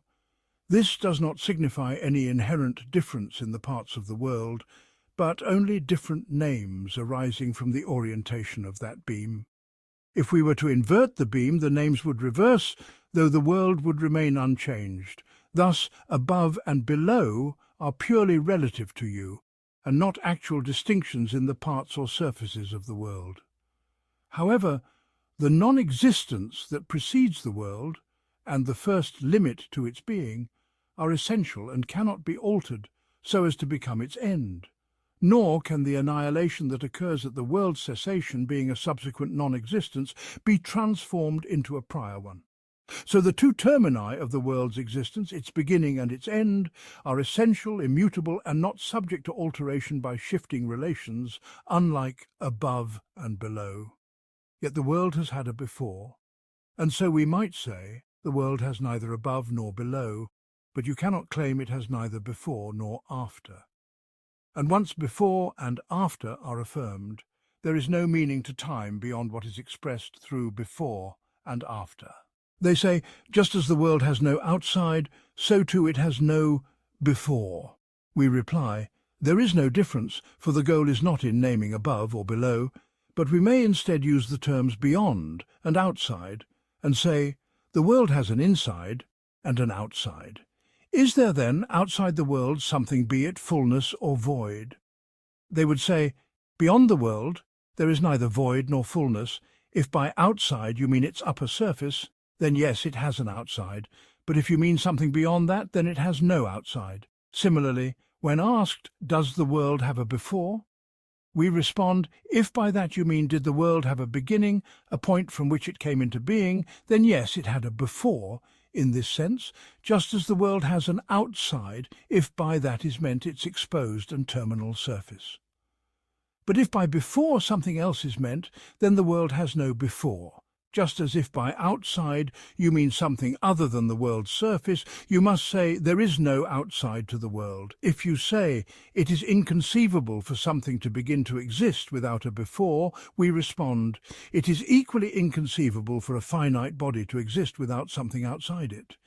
If you say its outside is merely its surface, its terminus, and nothing more, we say its before is simply the beginning of its existence, nothing more. Such is the relation between space and time, both being the work of imagination. Now, we affirm, God existed and with him no world. Yet this does not necessitate affirming any other existent. That this is born of imagination is proven by the fact that it is limited to space and time. For even if the opponent believes in the pre-eternity of the body, his imagination still yields to the notion of its origination. And we, even though we believe in its origination, may find our imagination conceding to the idea of its pre-eternity. This pertains to the body, But when we return to time, the opponent cannot even imagine a time that began to exist without a preceding before. A notion contrary to belief may be imagined and postulated in the realm of thought, but this cannot be imagined at all, just like in the case of space. Whether one believes in the finitude of the body or not, both are unable to conceive a body beyond which there is neither void nor fullness. Indeed, their imagination refuses to accept such a notion. This is the root of the error. Yet it is said, the clear judgment of reason, when not prevented by proof from accepting the existence of a finite body, must not be overruled by imagination. Thus, the clear judgment of reason does not prevent the affirmation of a newly begun existence which has no prior. Even if imagination fails to grasp it, it is not to be heeded. For imagination, having never encountered a finite body without another body or air beside it, imagined a void, but is unable to conceive such a thing in that which is absent. Similarly, it has never known a beginning except after something else, and thus recoils from imagining a beginning without any before, a reality already past and existent. This is the cause of the error, and the argument stands firm by this analogy. Another formulation of their argument for the pre-eternity of time is this. They say, was not God capable of creating the world before he actually did so, by a year, or 100 years, or 1,000? They say, there is no doubt that, according to you, God was capable of creating the world a year earlier, or 100 or 1,000. And since these measures differ in quantity and extent, there must have existed something before the world, something extended and measurable, some of it longer than others. Or they say, could he not have created before it another world similar to this one, such that it would culminate at our present time after a greater number of cycles? And if you say, we cannot use the term years except after the occurrence of the heavens and their rotation, let us then leave aside the term years and rephrase the matter. Say, if we suppose that from the moment of its inception the world's celestial sphere has revolved until now for 1,000 cycles, was God not capable of creating before it a second world similar to it, such that it would now have completed 1,001 cycles? If you say no, then it would be as though the eternal turned from inability to ability, or the world from impossibility to possibility. If you say yes, and it must be so, then was he not also capable of creating a third world, such that it would now complete 1,200 cycles? And again the answer must be yes. We say, then there existed a known measure. Now let us say, this world which we have, in our estimation, called the third, although in fact it is the earliest, was it possible for it to have been created along with the world we called second, so that both would reach our time together, one completing 1,200 cycles and the other 1,001, while both move at equal speed? If you say yes, then this is impossible, for two movements equal in speed and slowness cannot culminate simultaneously if their counts differ. And if you say the third world, which ends at our present time with 1,200 cycles, could not have been created simultaneously with the second world, which ends with 1,001 cycles, but must have been created earlier by a span equal to what the second preceded the first. And we call the first that which is nearest to our minds when we trace time backwards, then the amount of possibility is double another, and there must be a possibility that is twice that of all. And so, there is time. This conceived measurable possibility, some of it greater than others in known quantities, has no reality other than time. These measured quantities are neither attributes of the divine essence, exalted is he beyond measurement, nor are they attributes of the world's non-existence, for non-existence is not a thing to be measured by degrees. Quantity is an attribute, and thus it requires a subject to be qualified, and that subject is none other than motion. And quantity is nothing but time, which is the measure of motion. Therefore, according to your view, before the world there existed something characterized by measurable quantity, and that is time. So before the world there was time. Objection. And likewise beyond the world there is void or fullness. The objection is that all of this arises from the imagination. The closest way to refute it is through the analogy of time with space. We ask, was it within God's power to create the highest heaven in thickness greater than what he created by a cubit? If they say no, then this is to deny his omnipotence, and if they say yes, then by 2 cubits and by 3 and so on without end. We say this establishes an extension beyond the world, having measure and quantity, since what is greater by 2 cubits occupies more than what is greater by 1. Thus, beyond the world there must be something measurable, which requires a substrate, and that is either body or void. So beyond the world there is either void or fullness. What is the answer to this? They would say, then void is something measurable, and yet void is not a thing. So how can it be measured? Our answer to the imagination's conjuring of possible temporal extensions prior to the world's existence is the same as your answer to the imagination's conjuring of spatial extensions beyond the world. There is no difference. They say, that the world be greater or smaller than it is not possible. And if it is said, we do not claim that what is not possible is, nevertheless, within the realm of God's power. The world being greater or smaller than it is, not being possible, cannot be within his power. Why so? This excuse is invalid in 3 respects. First, it is a denial of reason. For the intellect's conceiving the world to be greater or smaller by a cubit is not like imagining the union of black and white, or existence and non-existence. The impossible is the conjunction of negation and affirmation, and all impossibilities return to this. So this is a cold and corrupt assertion. Second, if the world is such that it cannot be greater or smaller than it is, then its existence in its present state is necessary, not possible, and what is necessary is independent of causation. Then say what the materialists say, deny the Creator and deny the cause of all causes. But that is not your creed. Third, this corrupt argument is not beyond the opponent's ability to counter with its like. For we say the world's existence before its actual coming into being was not possible, but rather existence coincided with possibility, without increase or decrease. If you say, then the eternal moved from incapacity to capacity, we say, no, for existence was not possible, and so not within his power. The absence of something impossible does not denote incapacity. And if you say, how could it be impossible and then become possible? We reply, and why should it be impossible that something be impossible at one time and possible at another? If you say, the states were equal, we reply, and the measures were equal, so how can one measure be possible and a measure greater or smaller by a fingernail be impossible?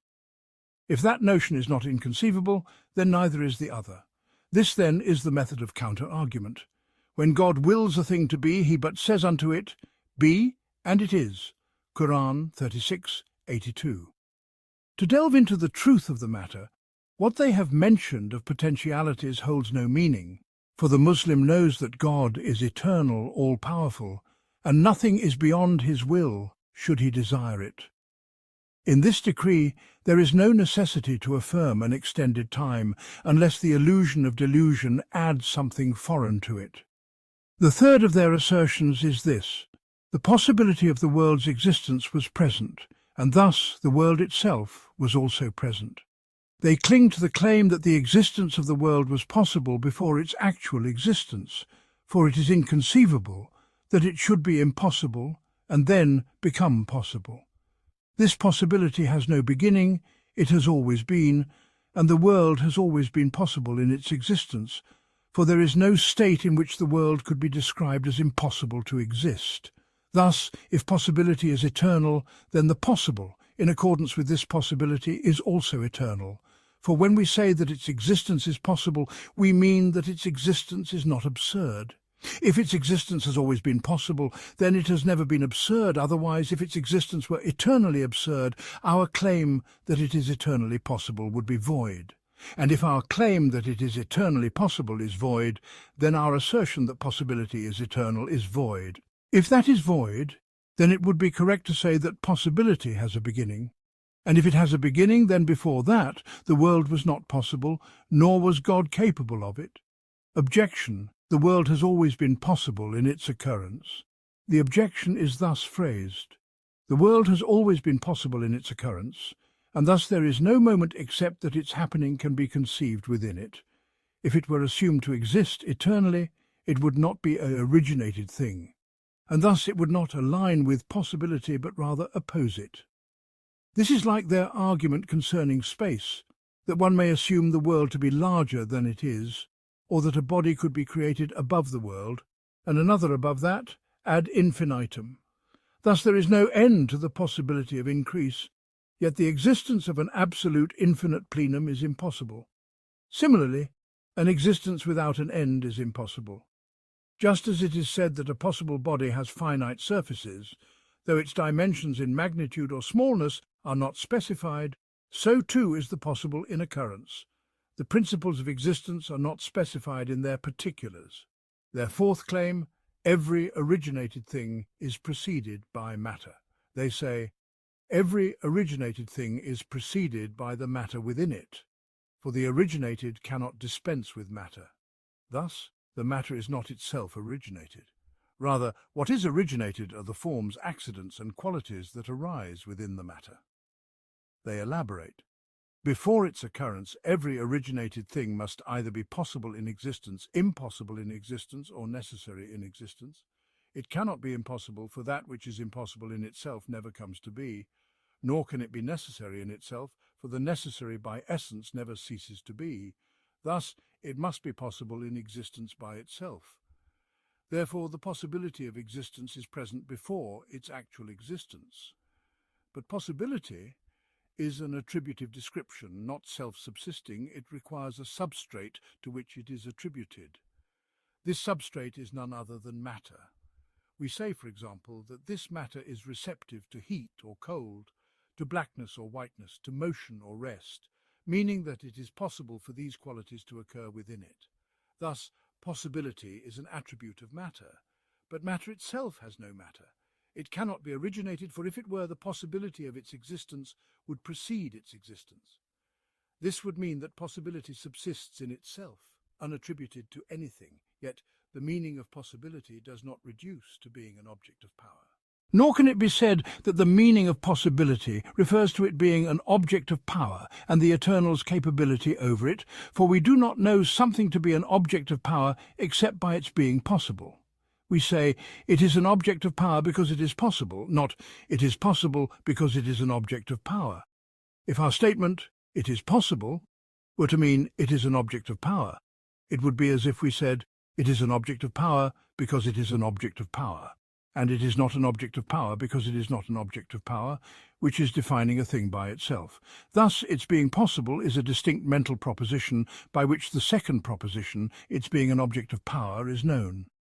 Nor can it be reduced to being known, for it is impossible that it should refer to the Eternal's knowledge of its possibility, for knowledge presupposes an object known. The known possibility is other than the knowledge itself, and since it is an attributive description, it must have an essence to which it is attributed, and that is none other than matter. Thus, every originated thing is preceded by matter, and the first matter is not itself originated in any way. Objection: possibility is a judgment of the mind, and this requires something existing. The objection is phrased thus: the possibility they speak of reduces to a judgment of the mind. Whatever the mind conceives as existent without impossibility, we call possible. If it is inconceivable, we call it impossible, and if its negation is inconceivable, we call it necessary. These are mental propositions that do not require an existent to which they are attributed. This is evidenced by three matters. 1.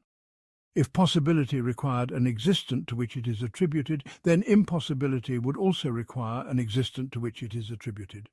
Yet the impossible has no existence in itself, nor does it have matter upon which absurdity occurs, so that impossibility could be attributed to matter. 2. The mind judges blackness and whiteness to be possible before their existence. If this possibility were attributed to the body in which they inhere, such that one would say this body can become black or white, then blackness in itself would not be possible, nor would it have the attribute of possibility. Rather, the body is possible, and possibility is attributed to it. But we ask, what is the ruling concerning blackness in itself? Is it possible, necessary, or impossible? One must say it is possible. Thus the mind's judgment of possibility does not depend on positing an existent to which it is attributed. 3. Human souls, according to them, are self-subsisting substances, not bodies or matter, nor imprinted in matter. They are originated, as Ibn Sina and the philosophers hold, and they have possibility before their occurrence, though they have no substrate or matter.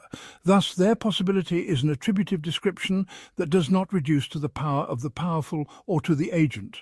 To what then does their possibility refer? They say, possibility is not a judgment of the mind, for if judgments were absent, possibility would still remain. If it is said reducing possibility to a judgment of the mind is absurd, for the meaning of a judgment is nothing but knowledge of possibility. Thus, possibility is known, and it is other than the knowledge itself. Knowledge encompasses it, follows it, and relates to it as it is. If knowledge were absent, the known would not cease to be. But if the known were negated, knowledge would cease. Thus knowledge and the known are two distinct things, one subordinate, the other principal. If we were to assume that the rational beings ceased to conceive of possibility or were heedless of it, we would say, possibility does not vanish. Rather, the possible things remain in themselves, though minds are heedless of them or absent. Thus, possibility remains necessarily. On impossibility, the three matters they raise hold no proof, for impossibility is also an attributive description requiring an existent to which it is attributed. The meaning of the impossible is the combination of opposites. If the substrate is white, it is impossible for it to be black while retaining its whiteness. Thus there must be a subject described by a quality, and then it is said its opposite is impossible for it. Hence impossibility is an attributive description subsisting in a subject and attributed to it. As for necessity, it is clearly attributed to the necessarily existent. On the possibility of blackness, their second claim that blackness in itself is possible is erroneous. If taken abstractly, without a substrate, it is impossible, not possible. It only becomes possible when conceived as a state in a body.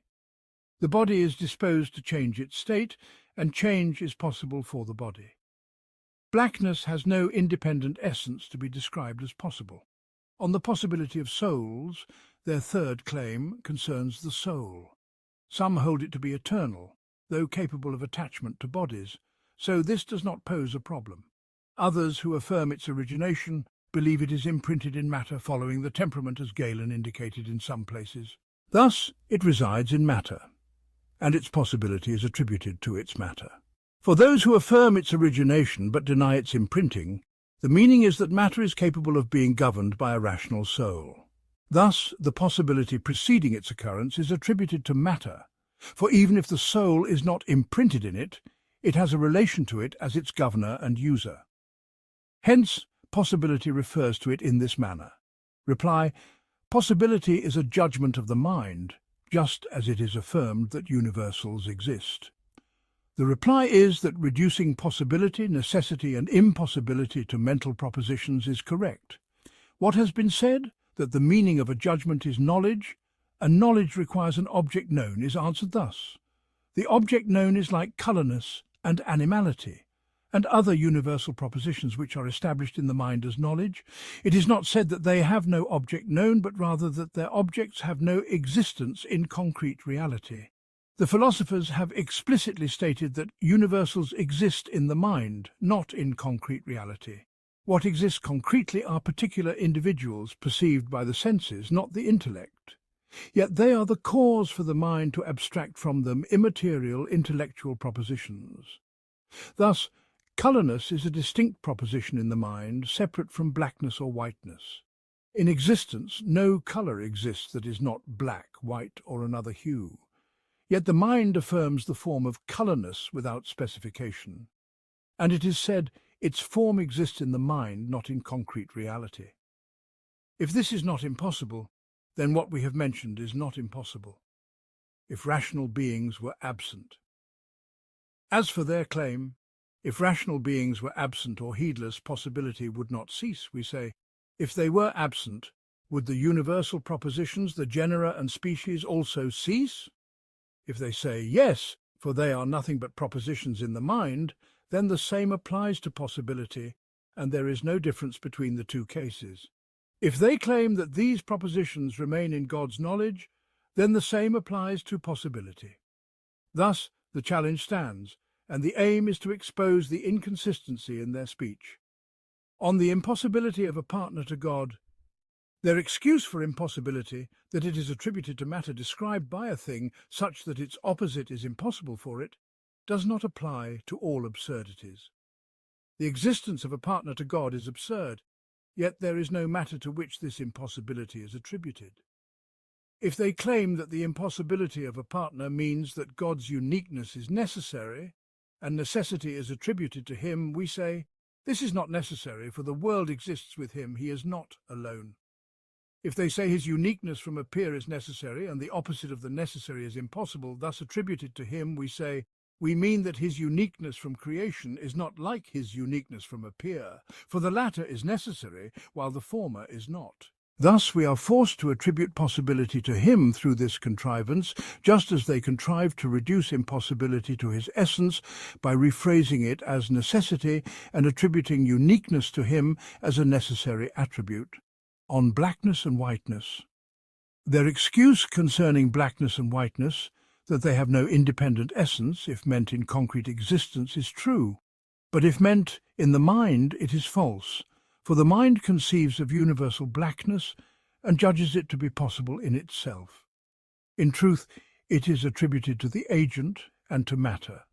Their excuse is refuted by the case of originated souls, which have independent essences and prior possibility without any substrate to which it is attributed. Their claim that matter is capable of being governed by the soul is a far-fetched attribution. If this suffices, then it is not far-fetched to say, the meaning of the possibility of the originated is that the capable can originate it. Thus it is attributed to the agent, though it is not imprinted in him, just as it is attributed to the receptive body, though it is not imprinted in it. There is no difference between attribution to the agent and attribution to the receptive if there is no imprinting in either. Their claim, you have met difficulties with difficulties. If it is said, you have relied in all objections on countering difficulties with difficulties, without resolving the problems they raised, we say, contradiction exposes the falsity of speech inevitably, and the aspect of the difficulty is resolved in the face of contradiction and challenge. We have not committed in this book to defending a specific doctrine, only to unsettling their school and casting dust upon their proofs to reveal their incoherence. We have not strayed from the book's purpose, nor have we exhaustively treated the proofs of origination, for our aim is to refute their claim of knowing eternity. The affirmation of the true school of thought shall be in the book, The Principles of Beliefs. As for the establishment of the true creed, we shall compose a book concerning it when we have completed this one, should divine accord assist us, God willing, and we shall name it The Principles of Beliefs.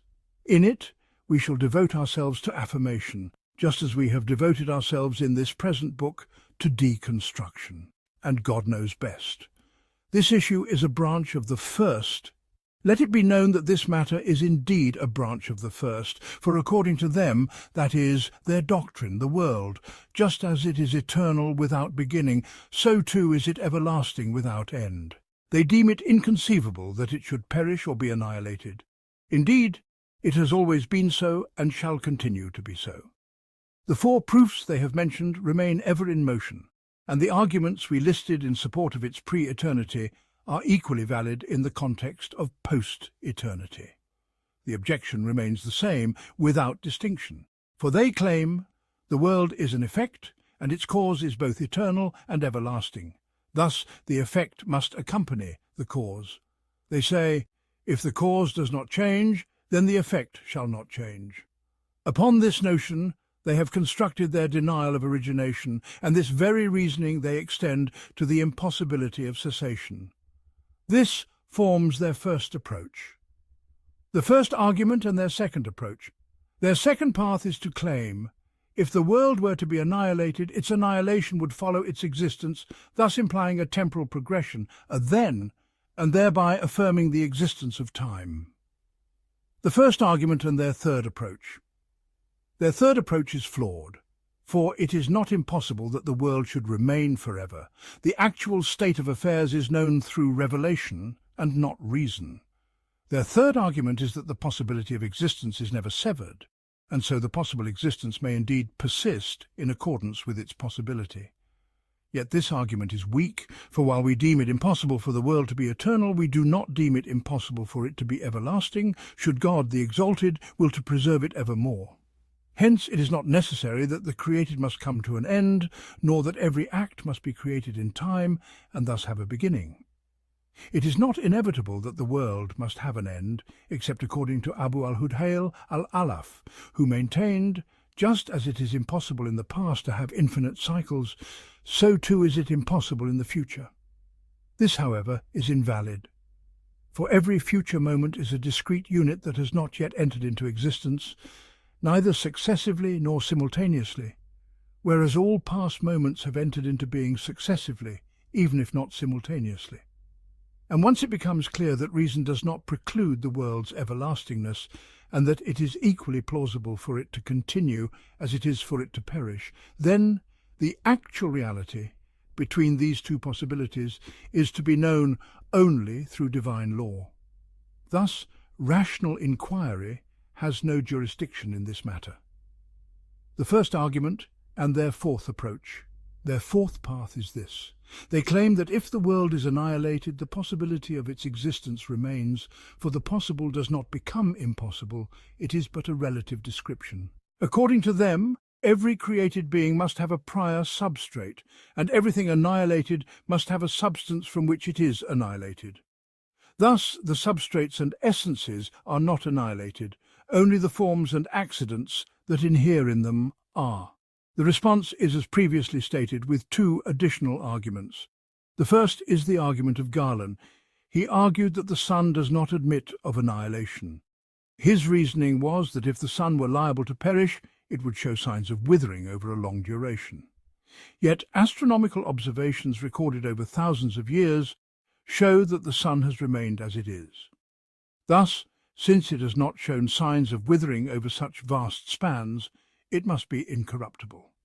Objection from the first angle. Perhaps its perishing occurs not through withering, but rather suddenly, as in the case of sudden calamities. Objections to this argument are manifold.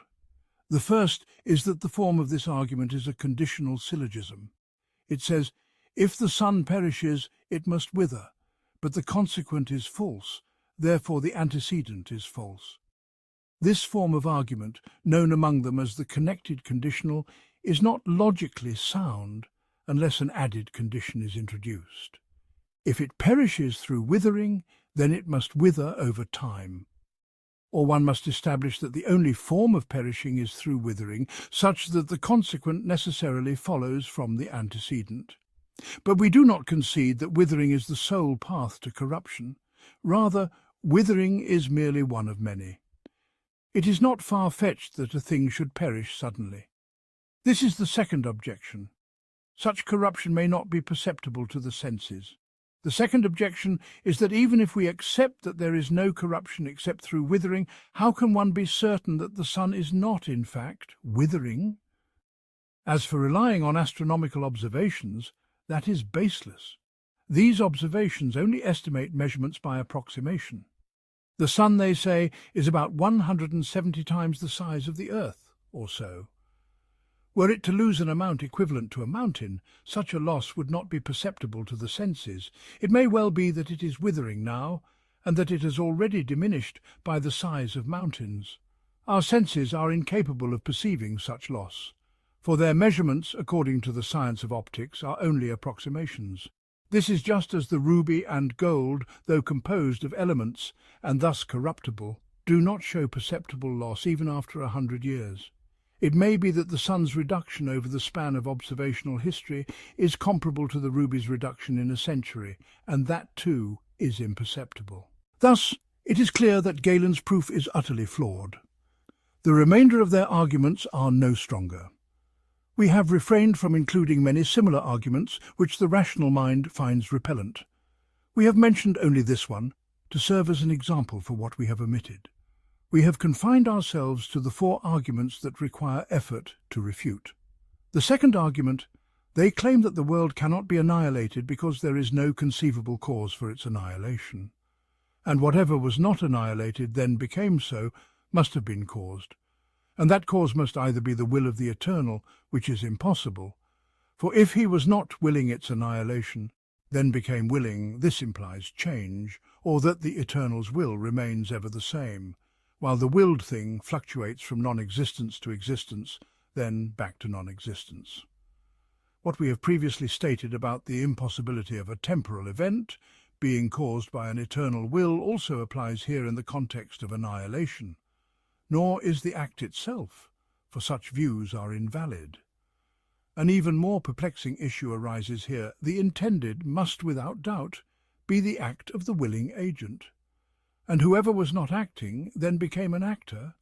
If he has not changed in himself, then his act must have become existent after not having existed.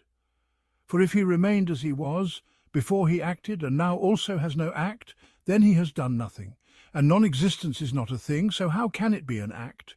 And if the world is annihilated and a new act arises which did not exist before, what is that act? Is it the existence of the world? That is impossible if existence has ceased. Or is it the act of annihilation? But non-existence is not a thing that can be considered an act, for the least that can be said of an act is that it exists, and the world's non-existence is not something existent, such that one might say it is what the agent has enacted or brought into being.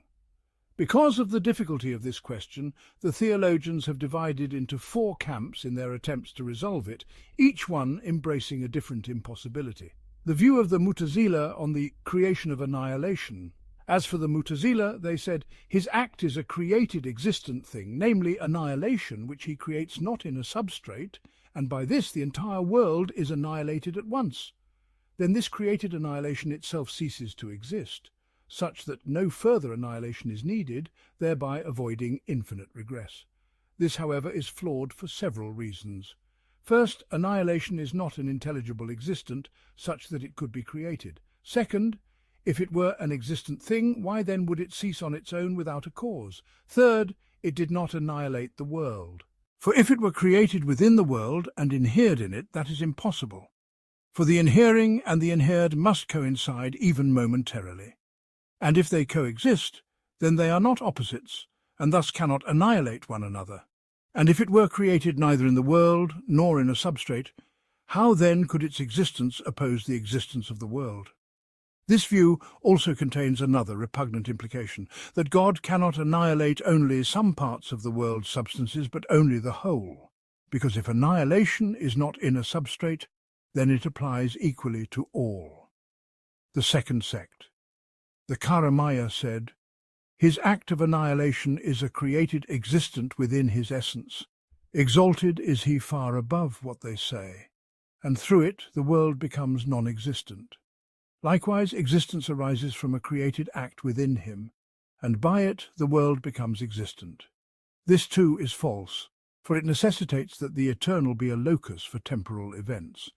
It also strays from reason, for there is no intelligible meaning to bringing into being other than existence attributed to will and power.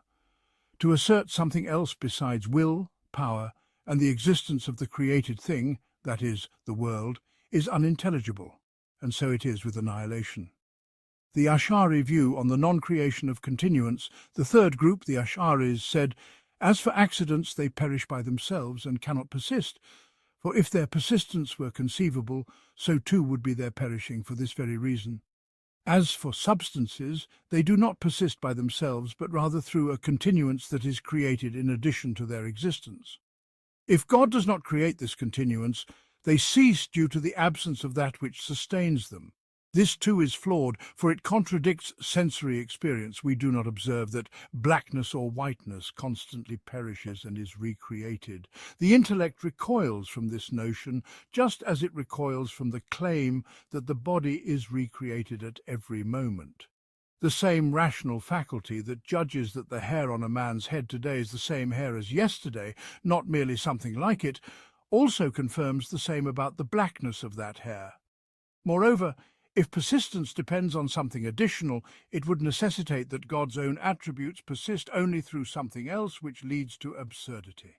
The fourth group of the Ash'aris, another group among the Ash'aris, said, accidents perish by themselves, but substances perish when God does not create motion, stillness, union or separation within them, for it is impossible for a body to exist while being neither mobile nor still, neither joined nor separate, thus it ceases. It seems these two Ash'ari factions lean toward the view that annihilation is not an act, but rather a withholding of action, for they could not comprehend how non-existence could be an act. And when all these paths are invalidated, no rational basis remains for asserting the possibility of the world's annihilation.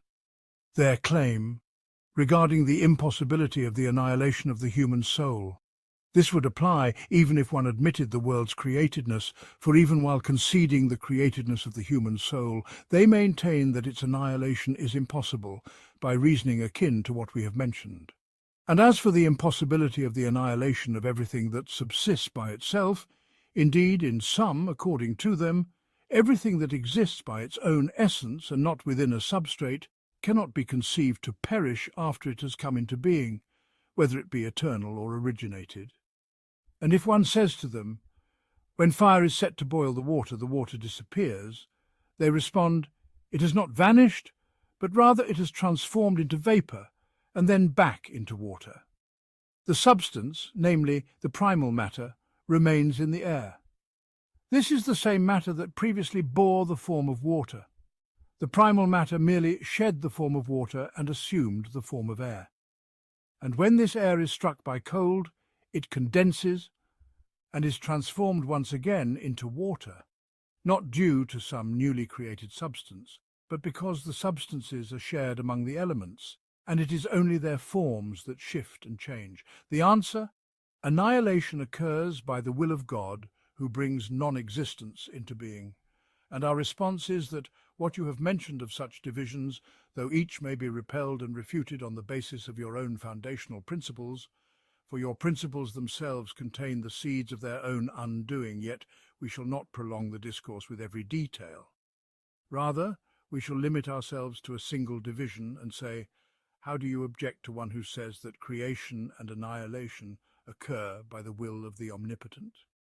Whenever God wills, he brings into being, and whenever he wills, he causes to cease. This is the essence of his being all-powerful in perfection, and in all of that, he undergoes no change in his own essence. It is only the act that changes. As for your claim that an agent must necessarily have a deed issuing from him, then we say, what issues from him is that which is renewed, namely non-existence. For there was no non-existence, and then non-existence came to be. This is what issued from him. They say, but non-existence is not a thing, so how can it issue from him? We answer, it is a real occurrence, and thus intelligible. They say, but it is not a thing, so how can it occur? We reply, the meaning of it issuing from him is none other than its being attributed to his power. And if its occurrence is intelligible, why then should its attribution to divine power not be likewise intelligible?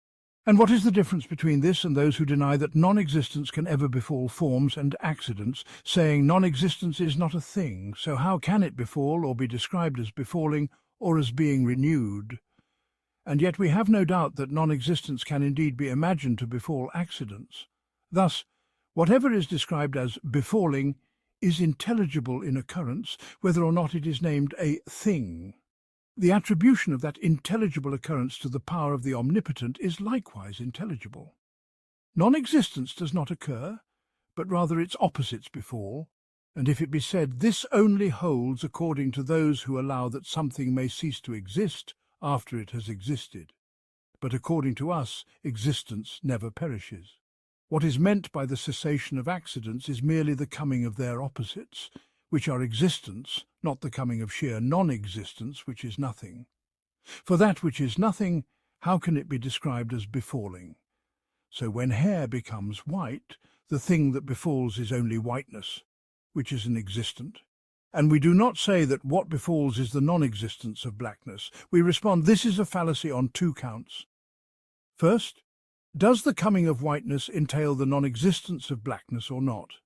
If they say no, then they are contradicting reason. If they say yes, then is that which is entailed identical to that which entails it or something else? If they say it is the same, then this is a contradiction, for a thing cannot entail itself. If they say it is something else, then is that something else intelligible or not? If they say no, then we ask, how did you come to know that it is entailed? To judge that it is entailed is to admit that it is intelligible. If they say yes, then we ask, this intelligible entity, this non-existence of blackness, is it eternal or originated? If they say eternal, that is absurd. If they say originated, then how can something that is originated not be intelligible? And if they say it is neither eternal nor originated, that too is absurd, for before the coming of whiteness, to say that blackness is non-existent would be a lie, and after it to say that blackness is non-existent would be true. Thus it has certainly come to be. And what has come to be is intelligible, and thus it may be attributed to the power of the omnipotent. Movement and what resembles it perishes without the occurrence of opposites. Second, among the accidents are those which, even according to them, perish without opposites. For movement, they say, has no opposite. Its contrast is with stillness, which they consider a relation between existence and non-existence, namely, the absence of movement. So when movement ceases, it is not because stillness, as its opposite, has come to be. Rather, what has come to be is pure non-existence. Likewise, attributes that belong to the realm of perfection, such as the impression of sensory images upon the moist crystalline humour of the eye, or the impression of intelligible forms upon the soul, these are the inauguration of existence without any prior removal of opposites. And when they cease, their meaning is the cessation of existence without any subsequent assumption of an opposite. Thus, their cessation is pure non-existence that has come to be. And it is intelligible that the power of the omnipotent should bring about non-existence, just as it brings about existence. So it becomes evident that so long as the occurrence of a temporal event by an eternal will is admitted, the matter remains the same whether what occurs is non-existence or existence. A question concerning their fallacy in saying that God is the maker of the world and its creator, and that the world is his handiwork and his act, and a clarification that this in their view is mere metaphor, not reality. We say it is inconceivable, according to the principles of their philosophy, that the world be the handiwork of God. Indeed, all the philosophers, save for the materialists, are agreed that the world has a maker, and that God is the maker of the world and its creator, and that the world is his act and his handiwork. But this is a deception according to their principles. For according to the structure of their doctrine, it is impossible that the world be truly the handiwork of God for three reasons, one pertaining to the agent, one to the act, and one to the relationship between the two. Their confusion arises from three angles. The first concerns the agent, for an agent must be willing, choosing, and knowing what he wills in order to be truly said to act according to will. But in their view, God is not willing. Indeed, he possesses no attributes at all, and what issues from him does so by necessary consequence.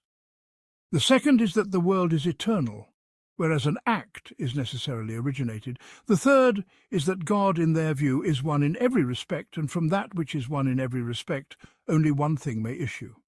How then can a composite, differentiated world issue from him? As for the agent, they say, the world issues from God by necessity. And let us clarify the nature of each of these 3 points, and expose the fallacy in their attempts to resolve them. First, we say, an agent is one from whom an act issues, with will and knowledge of what is willed through choice. Yet they hold that the world issues from God as an effect from a cause, by necessary implication, such that it is inconceivable for God to withhold it, like the shadow from the body, or light from the sun. And this has nothing to do with action. One is not called an agent except in the sense of will and choice. Indeed, to say that the lamp acts to produce light, or that the body acts to produce a shadow, is an excessive metaphor, a stretching of language beyond its bounds. It is a borrowing of expression, justified only by the shared feature that both agent and cause are sources of occurrence. But an agent is not called such merely because he is a cause, but because he is a cause of a particular kind, namely one who acts through will and choice. So if one were to say, the wall is not an agent, the stone is not an agent, inanimate objects are not agents, rather only animals act, none would object, nor would such a statement be false. For according to them, the stone does indeed act, it falls, it moves toward the centre. Fire acts, it heats. The wall acts, it leans toward the centre and casts a shadow. All of these things issue from it. But this is absurd. They say action is of two types. If it be said, every existent that is not necessarily existent by its own essence is existent through something else, and we call such a thing an effect, and its cause an agent, and we do not mind whether the cause acts naturally or by will, just as you do not mind whether it acts with an instrument or without. Action, they say, is a genus that includes what occurs with tools and what occurs without. Likewise, it is a genus that includes what occurs naturally and what occurs by choice. Thus, when we say he acted naturally, this is not a negation of action, but a specification of its kind, just as when we say he acted directly without a tool. And when we say he acted by choice, this is not repetition like saying a human is a human, but a classification, just as one says he acted with a tool. And if our saying he acted already includes will, such that will is part of the essence of action, then to say he acted naturally would be contradictory, like saying he acted and he did not act. We say these expressions are false. One may not call every cause in every sense an agent, nor every effect a deed. If that were the case, then it would make no sense to say inanimate beings do not act, only animals act. And this is a well-known and truthful expression. It would only be denied if one redefined the words. For if inanimate objects are called agents, it is only by metaphor, as one might say, the stone desires the centre, or it seeks it. But desire and seeking are realities that cannot be conceived without knowledge of the object sought, and thus cannot be conceived except in a living being. Verily, action encompasses will. As for your claim that our statement action is general, and divides into what arises naturally and what arises through will, this is not to be conceded. It is no more valid than the one who says, our word will is general and divides into one who wills with knowledge of what is willed, and one who wills without knowledge of what is willed. This is false indeed. For will necessarily encompasses knowledge, and likewise action necessarily implies will. And your assertion that our statement, action by nature, does not contradict the first is not so, for it does contradict it in essence. However, the mind may not immediately perceive the contradiction, nor does the natural disposition recoil strongly from it, because it remains figurative. For when something serves as a cause in one respect, and the agent is also a cause, it is metaphorically called an action. True action by choice is real action. And when one says he acted by choice, and it is, in essence, a reaffirmation, just as one says he willed while knowing what he willed. Yet, since it is conceivable to say he acted metaphorically and he acted in truth, the soul does not shrink from the phrase he acted by choice. Its meaning, then, is that he performed a real, not a figurative action, just as one says he spoke with his tongue and he looked with his eye. For since speech may be metaphorically used for moving the head or the hand, such that one says, he said with his head, meaning yes, it is not deemed improper to say, he said with his tongue, or he looked with his eye, with the intent of negating the figurative usage. This, then, is a slippery place. Let one beware the snare that deceives these heedless ones. They say, it is said, fire burns. Now, if it be objected that the naming of the agent as agent is known only through language, yet the intellect shows that what serves as a cause for a thing is of two kinds, that which is willing and that which is not. The dispute lies in whether the term action applies equally to both kinds in truth or not, and this cannot be denied. For the Arabs say, the fire burns, the sword cuts, the snow cools, scammony purges, bread satisfies, and water quenches thirst. And our saying, he strikes, means he performs the act of striking. And it burns means it performs the act of burning, and it cuts means it performs the act of cutting. Now, if you claim all of this is metaphor, then you are asserting it arbitrarily, without foundation. We say, when one casts a man into fire and he dies, it is the man who cast him who is the killer, not the fire, and the response is that all of this is by way of metaphor. True action is only that which springs from will. The proof of this is that if we imagine an event dependent upon two factors, one voluntary and the other not, the intellect attributes the action to the voluntary one. So too does language. For when one casts a man into fire and he dies, it is said, he is the killer, not the fire is the killer, even to the extent that if one says, none killed him but so-and-so, the speaker is truthful, for he acted by choice. If the designation of agent applies equally to the willing and the unwilling, not in a way where one is primary and the other metaphorical, then why is killing attributed to the willing one, linguistically, conventionally and rationally, while the fire, which is the proximate cause of death, is not called the killer? It's as though the one who cast him did nothing but bring him together with the fire. Yet, because the bringing together was by will, and the fire's effect was without will, the man is called a killer, and the fire is not, except metaphorically. Thus it is established that the agent is one from whom the action issues with will, and if God is not, in their view, willing nor choosing to act, then he is neither maker nor agent. They say, by saying God is an agent, we mean that the world subsists through him. If it is said, we mean by saying that God is an agent that he is the cause of the existence of every existent besides him, and that the universe is sustained by him, for without the existence of the Creator, the existence of the world is inconceivable. If the Creator were absent, the world would vanish, as the absence of the sun would extinguish the light. This is what we mean by saying that he is an agent. And if the adversary denies that this concept is named action, then there is no quarrel over names after the meaning has become clear. They say, do not say that God is the maker of the world. We respond, our objective is to clarify that this meaning is not properly called action or making. True action and making only refer to what issues from will. But you have negated the true meaning of action and only uttered its word as a concession to the Muslims. Yet the faith is not fulfilled by uttering empty words devoid of meaning. So declare openly that God has no action, so that it becomes clear that your belief contradicts that of the Muslims. And do not deceive by saying that God is the maker of the world, and the world is his work. For these are words you have uttered while denying their essence. The purpose of this discourse is solely to expose this deception.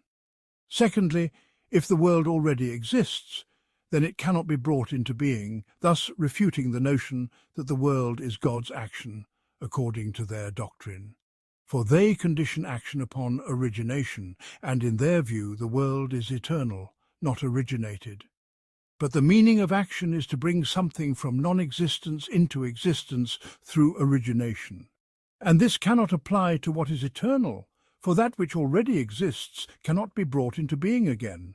Thus, action necessitates origination, and the world is, in their estimation, eternal.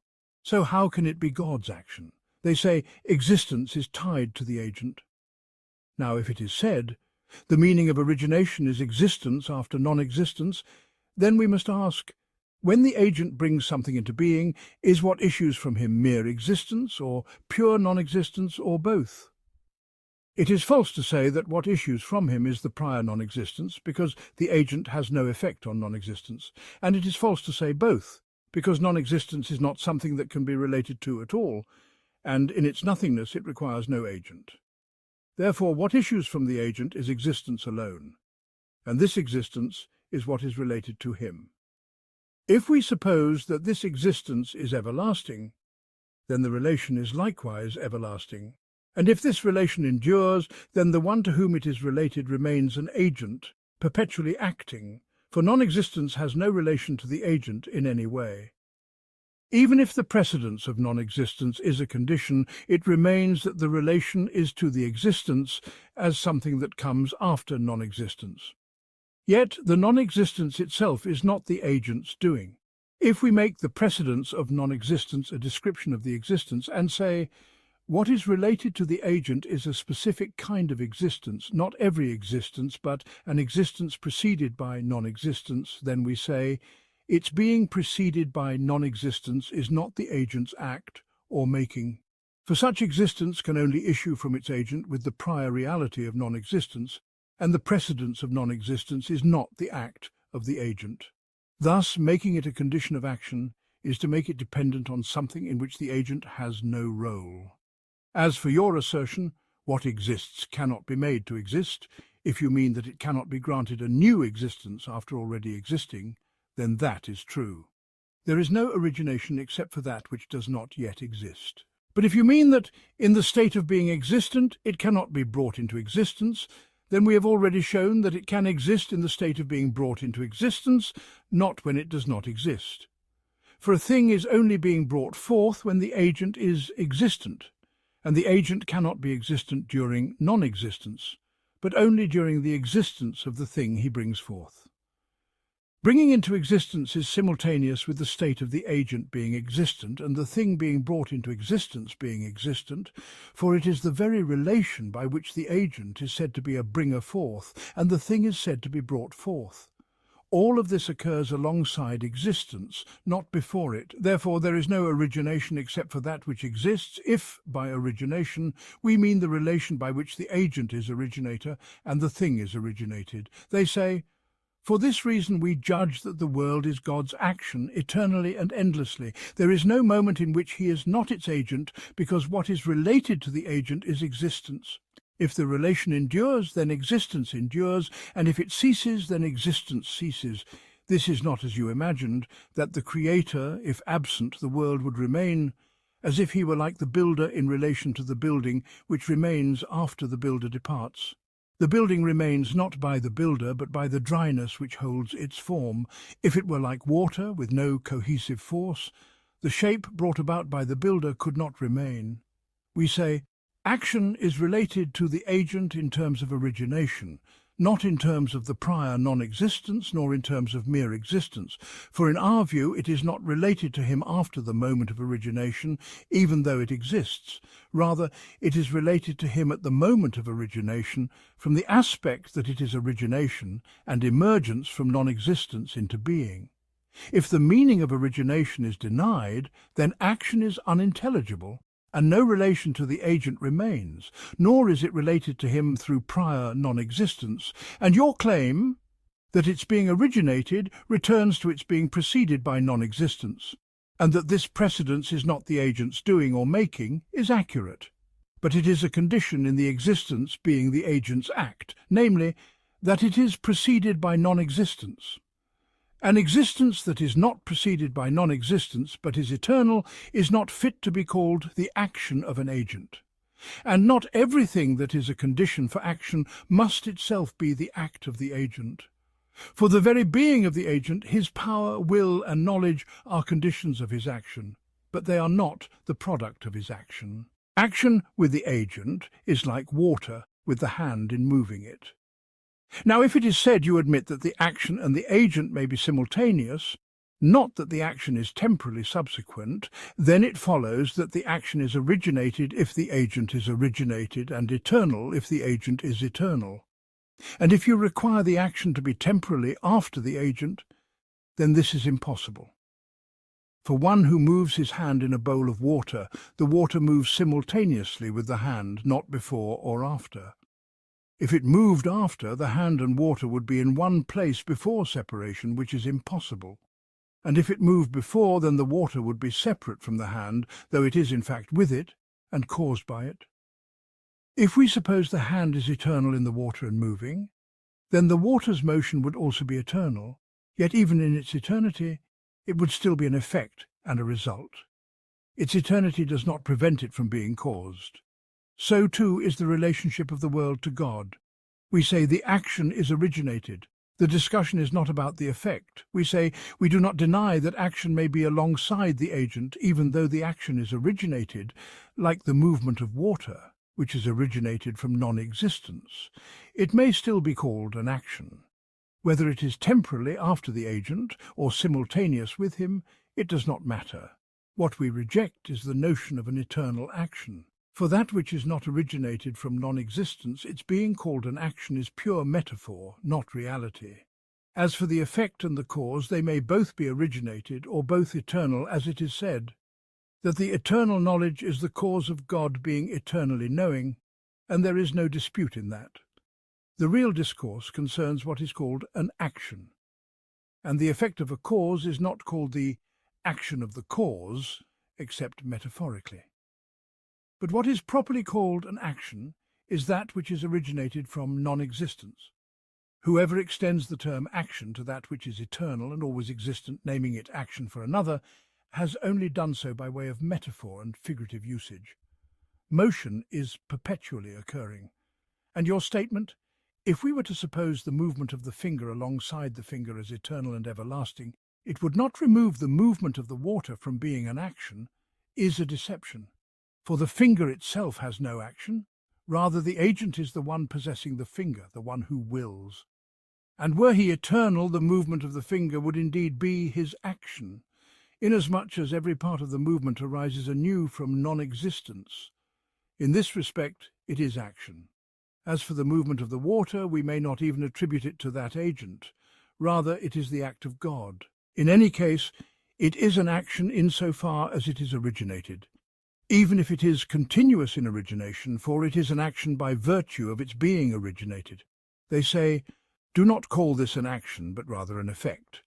If it is said, so then, you concede that the relation of action to the agent, inasmuch as he exists, is like the relation of the effect to the cause, and you admit the possibility of continuity in the cause-effect relation, then we say, this is exactly what we mean when we say the world is God's action, namely, that it is an effect perpetually related to God Most High.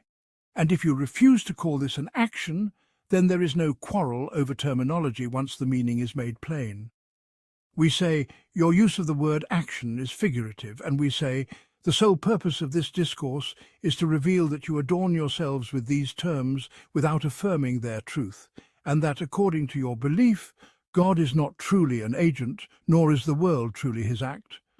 Rather, your application of this word is a metaphor devoid of its real meaning, and this has now become evident. Thirdly, the world cannot be God's act, because only one thing can proceed from the one. This is to demonstrate the impossibility of the world being an act of God, according to their principle, which posits a condition common to both agent and action. For they maintain only one thing can proceed from the one, and the first principle in their doctrine is one in every respect. Yet the world is composed of multiplicities, so it is inconceivable by their principle that the world is his act. They say, by way of mediation. If it is said, the entirety of the cosmos did not proceed from God without an intermediary.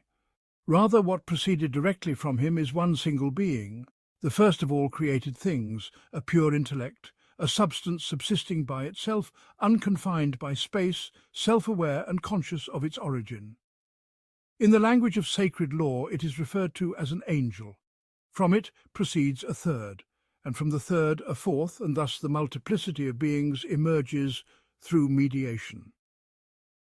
The causes of multiplicity, they say, may be the variation of active powers as we act through the power of desire differently than we do through the power of anger, or the diversity of materials as the sun whitens laundered cloth, blackens the face, melts certain substances and hardens others, or the variety of instruments as a single carpenter saws with a saw, carves with an adze, and drills with a bit.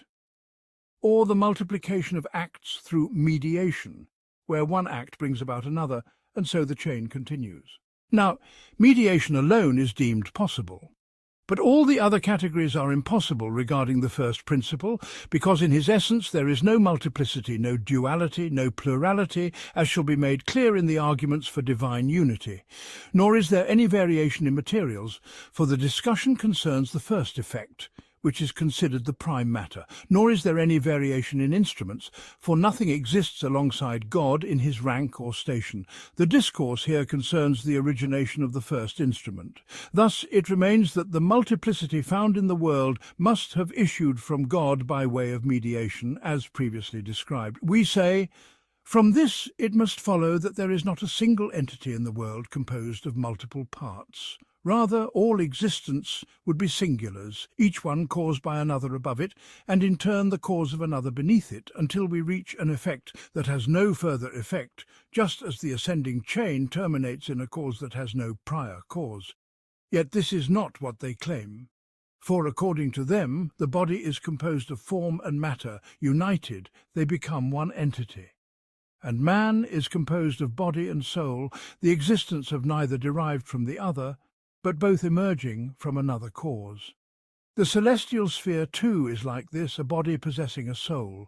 Neither the soul was produced by the body, nor the body by the soul, rather both issued from a cause apart from them. Wherever the one and the composite meet, the claim that only one can come from the one collapses. How then did these composites arise from a singular cause? This refutes their claim that from the one only one can proceed, or that the cause itself must be composite, in which case the question of the composition of the cause arises, until we must eventually arrive at the intersection of the composite and the simple.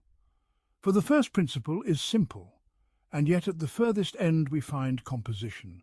This is inconceivable unless there be an intersection, and wherever such an intersection exists, their claim that from the one only one may proceed is invalidated. They say, our doctrine in the division of existence? If it is said, once our doctrine is understood, the problem is resolved, for existents are divided into those that inhere in substrates, like accidents and forms, and those that do not. The latter are further divided into those that are substrates for others, like bodies, and those that are not, such as substances subsisting by themselves. These substances are divided into those that influence bodies, called souls, and those that do not influence bodies, but rather influence the souls themselves, called pure intellects. As for the existence that inhere in substrates like accidents, they are originated, and their causes are likewise originated, ultimately tracing back to a principle that is in one respect originated, and in another perpetual, namely circular motion. But we are not presently concerned with these, nor are we concerned with what exists within substrates. Our focus is on the foundational existence, which subsist by themselves, not within anything else. These are three: bodies, which are the lowest in rank; pure intellects, which are not connected to bodies, neither through active relation nor by impression, and are the most exalted; souls, which are of intermediate rank, for they are related to bodies in a certain way, influencing and acting upon them. They are thus intermediate in nobility, receiving influence from the intellects, and exerting influence upon the bodies. Now, the bodies are 10 in number, 9 celestial spheres, and the 10th is the matter that fills the concave of the lunar sphere. The 9 heavens are living beings, possessing bodies and souls, and they are arranged in order of existence, as we shall explain. The order of emanation, the first principle caused to emanate from his being, the first intellect, a being subsisting by itself, neither body nor impressed upon a body, knowing itself and its origin. We have named it the first intellect, and there is no contention in names, whether it be called an angel or an intellect or whatever one wills. From its being necessarily follow 3 things: itself as intellect, the soul of the outermost sphere, the 9th heaven, its celestial body. Then from the second intellect came the third intellect, the soul of the sphere of the fixed stars and its celestial body. From the third intellect proceeded the fourth intellect, the soul of the sphere of Saturn and its body. From the fourth intellect came the fifth intellect, the soul of Jupiter's sphere and its body. And so it continued, until the chain reached the intellect from which proceeded the soul and body of the lunar sphere, the lowest of the heavens. Finally, there emerged the active intellect and the primordial matter. This last intellect is what is called the active intellect. From it emanated the content of the lunar sphere, the matter capable of generation and corruption, along with the natural dispositions of the celestial spheres. Then, by the varying motions of the planets, the elemental materials were mixed in diverse ways, producing minerals, plants, and animals. And it is not necessary that from each intellect another intellect proceed ad infinitum, for these intellects differ in kind, and what is affirmed for one does not necessarily follow for another. In the first emanation there are 3 things.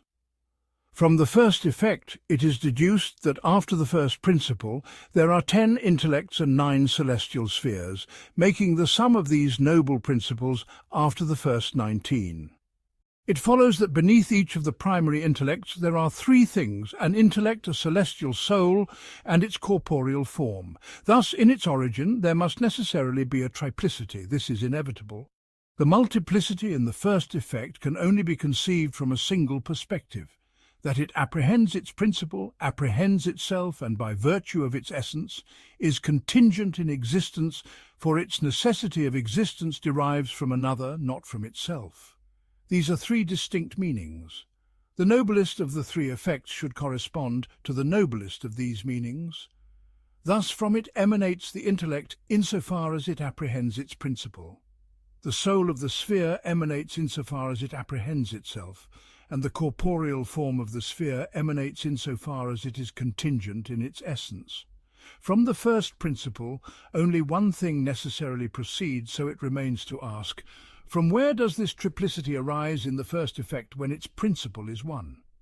We say, nothing proceeds from the first principle except one, the essence of this intellect by which it apprehends itself. Necessity arises for it, not from the principle, but from itself. For when it apprehends the principle, it does so while being contingent in its essence, yet this contingency is not derived from the first principle, but is intrinsic to itself. We do not deny that from the one, a single effect may arise, necessitating additional or non-additional matters within that effect, thereby producing multiplicity. Thus, multiplicity comes into being, making it the origin of plurality. In this way, the complex may meet the simple, for such a meeting is inevitable and can occur in no other manner. This is the doctrine that must be affirmed. Our response: these are delusions. The objections are innumerable, but we present a few. We say, what you have described is mere conjecture, layers of darkness upon darkness. If a man were to recount such things from a dream, it would be evidence of his disturbed temperament.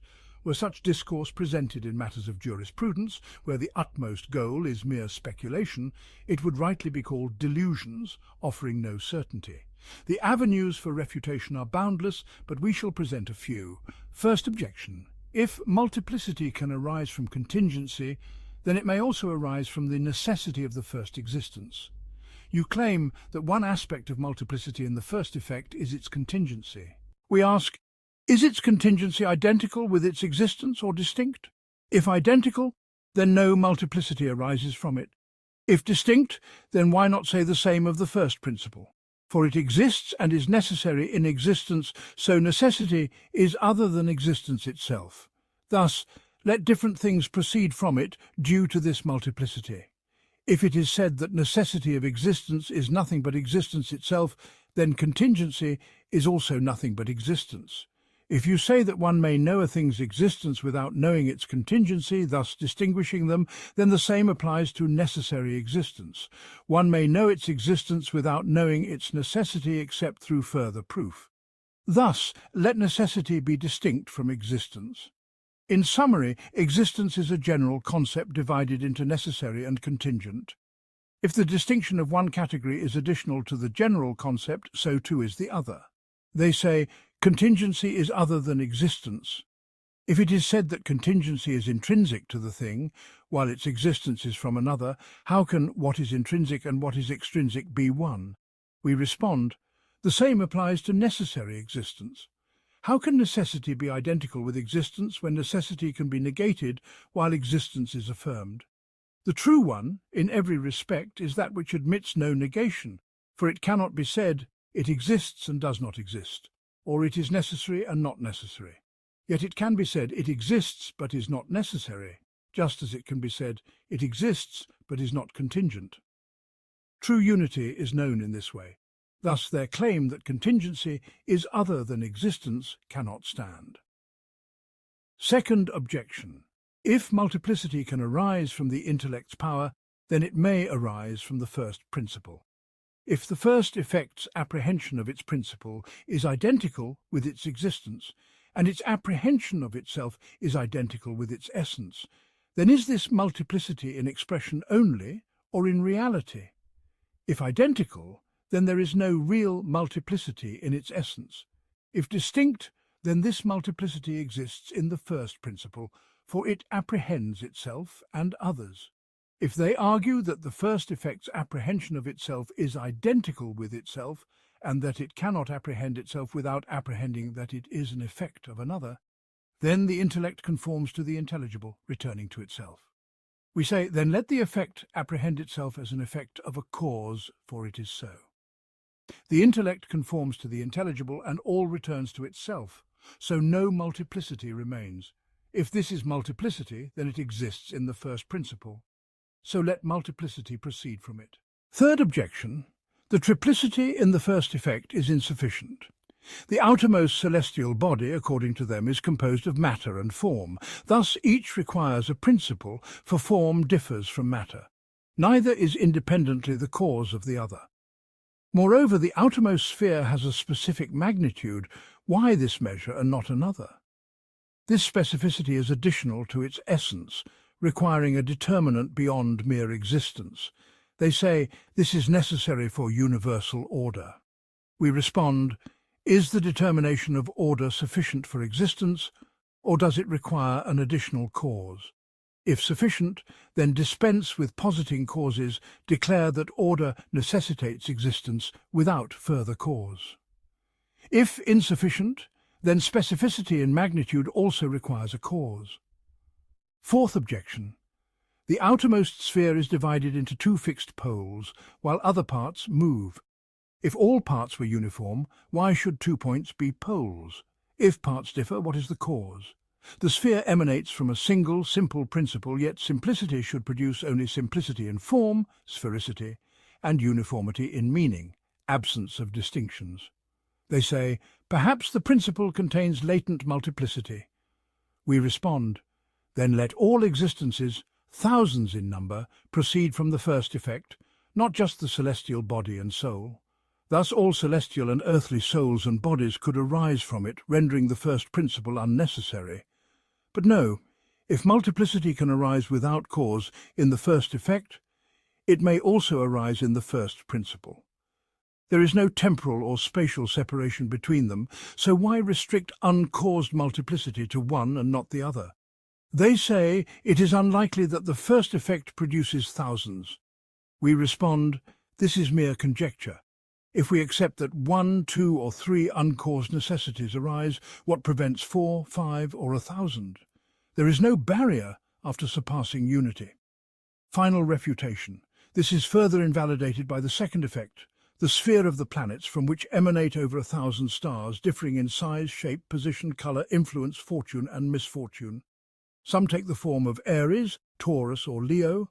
Others resemble humans. Their effects vary: cooling, heating, bringing fortune or ruin. Their magnitudes differ. Thus their doctrine collapses under scrutiny. Quranic reminder: they did not witness the creation of the heavens and the earth, nor their own creation. 46:4. Those who entertain evil thoughts about God. 48:6.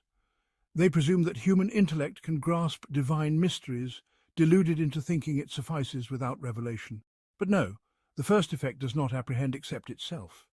The second reply: those who claim that the first apprehends only itself do so to avoid the implication of multiplicity. For if it were to apprehend another, that apprehension would differ from its own essence, necessitating a cause beyond itself. Yet no cause exists except its own cause, the first principle. Thus it ought to know only itself, and the multiplicity arising from this perspective is thereby nullified. They argue, since it exists and apprehends itself, it must necessarily apprehend its principle. We respond, this does not follow from its existence.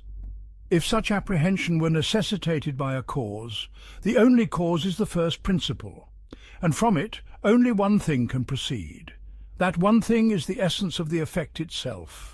How then could a second thing arise? If, however, this apprehension were uncaused, then let the first principle produce countless existences without cause, and let multiplicity emerge spontaneously. If this is deemed impossible, since the necessary existent must be singular, and all beyond it are contingent, requiring a cause, then this very necessity applies to the effect. If it is necessary in itself, their claim that the necessary existent is one collapses. If contingent, it must have a cause, yet none exists, rendering its existence unintelligible. Nor can its contingency serve as a cause, for contingency is inherent in all effects. That the effect knows its cause is not essential to its existence, just as the cause's knowledge of its effect is not essential to its own being. Indeed, the necessity of knowing the effect is more evident than knowing the cause. Thus, the multiplicity claimed from its knowledge of the principle is impossible, for the principle has no prior cause, and such knowledge is not intrinsic to the effect's essence. There is no escape from this conclusion. The third objection is the first effect's apprehension of itself identical with its essence, or distinct. If identical, this is absurd, for knowledge is not the same as the known. If distinct, then let the same apply to the first principle, necessitating multiplicity within it. This would entail not a triplicity as they claim, but a quadruplicity. Its essence, its apprehension of its cause, its being contingent in itself, and its being necessary through another. Thus, a quintessence emerges, revealing the depth of their folly. The fourth objection. Triplicity is insufficient for the first effect. The outermost celestial body, according to them, arises from a single meaning within the principle, yet it is composed of three aspects. 1. It must consist of form and matter, as must all bodies. Thus each requires a separate origin, for form differs from matter. Neither is independently the cause of the other without an additional cause. 2. The outermost body has a specific magnitude. This determinacy is beyond its mere existence, for it could be larger or smaller. Thus, a determinant beyond simple existence is required, unlike the intellect, whose existence is pure and unbound by measure. 3. They claim this magnitude is necessary for universal order. We ask, is the order's determination sufficient for existence, or does it require a further cause? If sufficient, then dispense with causes altogether, declare that order alone necessitates existence. If insufficient, then specificity and magnitude demands yet another cause. The nature of the celestial poles. The outermost sphere is divided into two fixed poles, while its other parts move. If all parts were uniform, why should 2 points alone be poles? If parts differ, what is the cause? The sphere emanates from a single simple principle. Yet simplicity should produce only simplicity, sphericity in form, and uniformity in meaning. There is no resolution to this dilemma. They speculate, perhaps the principle contains latent multiplicity. We respond, then let all existences, thousands in number, proceed directly from the first effect, not merely the celestial body and soul. Let all celestial and terrestrial souls and bodies arise from it, each with inexplicable distinctions. Thus the first effect alone suffices, nay, let the first principle suffice, for if multiplicity can emerge uncaused in the effect, it may as well emerge in the cause. They protest, it is unlikely that the first effect produces thousands. We answer, this is mere conjecture. If you accept that 1, 2, or 3 uncaused necessities arise, what prevents 4, 5, or 1,000? Once unity is surpassed, there is no logical barrier. Final refutation. Their doctrine is further undone by the second effect, the sphere of planets, from which emanate over 1,200 stars, differing in size, shape, position, colour, influence, fortune, and misfortune. Some take the forms of Aries, Taurus, or Leo, others resemble men. They cool, they heat, they bring joy or ruin. How can such diversity spring from a single, simple origin? A discourse on causes and the first principle. Since there are diverse kinds of causes, it cannot be said that all are of one kind, despite their differences. If this were permissible, one might as well claim that all bodies in the world are of a single kind in their corporeality, and thus a single cause would suffice. Yet the variation in their attributes, essences, and natures proves their distinctness, just as the stars undeniably differ, each requiring a cause for its form, a cause for its matter, and a cause for its specific nature, heating, cooling, granting fortune or misfortune, or occupying its particular position. Then there is the cause for their collective arrangement into the shapes of various beasts. If such multiplicity can be conceived in the second effect, why not in the first? Thus, the need for intermediaries vanishes. The fifth objection. The explanations they offer for these causes are laughable. How can they not blush when they say, the first effect's contingency necessitates the outermost celestial body, its self-apprehension necessitates the celestial soul, and its apprehension of the first necessitates an intellect? What distinguishes this from someone who, upon learning of an absent man contingent in existence, apprehending himself and his maker, declares, his contingency necessitates a celestial sphere? Where is the connection between contingency and the emanation of a sphere?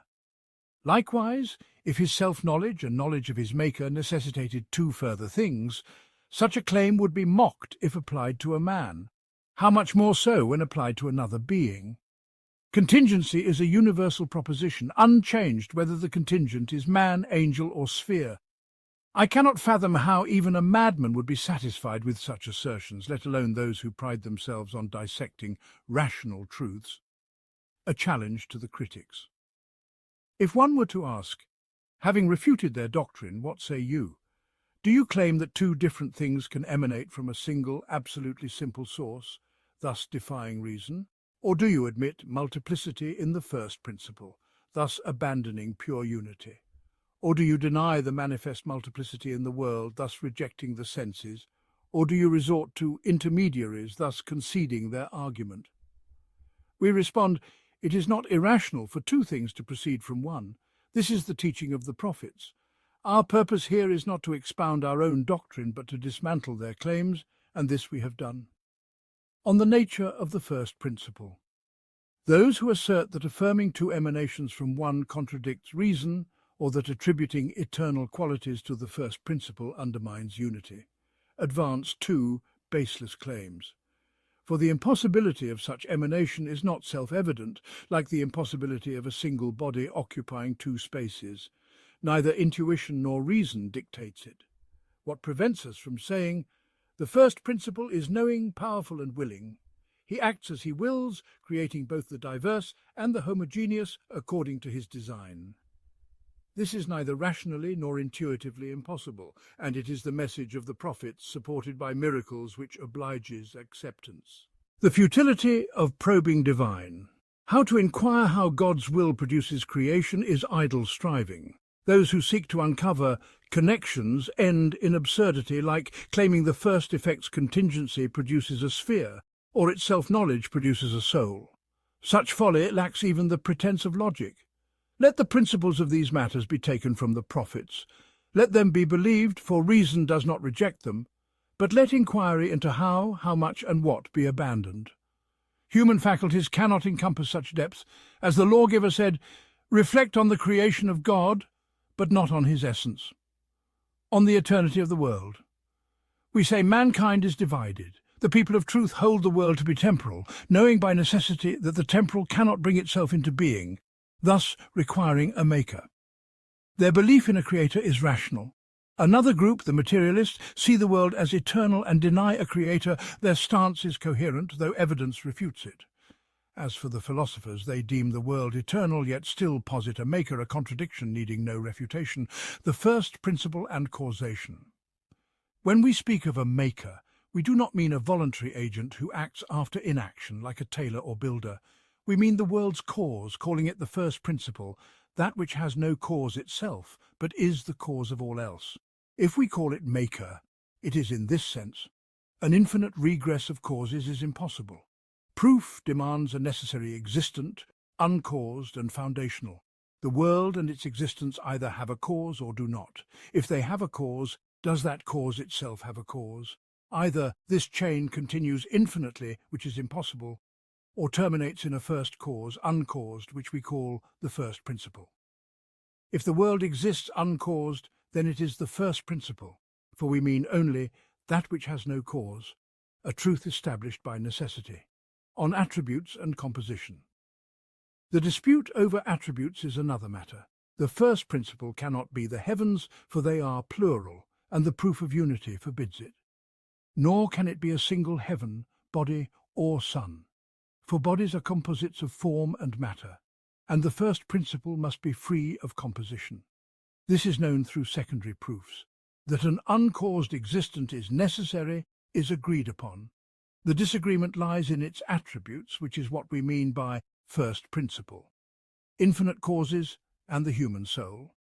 If one argues that infinite causes are impossible because each contingent cause requires a prior cause, rendering the whole contingent, we reply, the terms contingent and necessary are ambiguous. If necessary means uncaused and contingent means caused, then each link in the chain is contingent, that is caused, but the whole is not contingent in the sense of requiring an external cause. If contingent means something else, it is meaningless here. They retort, this would mean the necessary existent is composed of contingent parts, an absurdity. We reply, just as the eternal, in their view, is composed of temporal cycles, each with a beginning but the whole without one, so too can the chain of causes be understood. What is true of each part need not be true of the whole, as each individual is one, a part, but the totality is not. The impossibility of infinite causes. They argue, if every cause is contingent, the whole chain requires an external cause. We respond, if contingent means having a cause, then each link has a cause, but the chain as a whole does not require an external cause.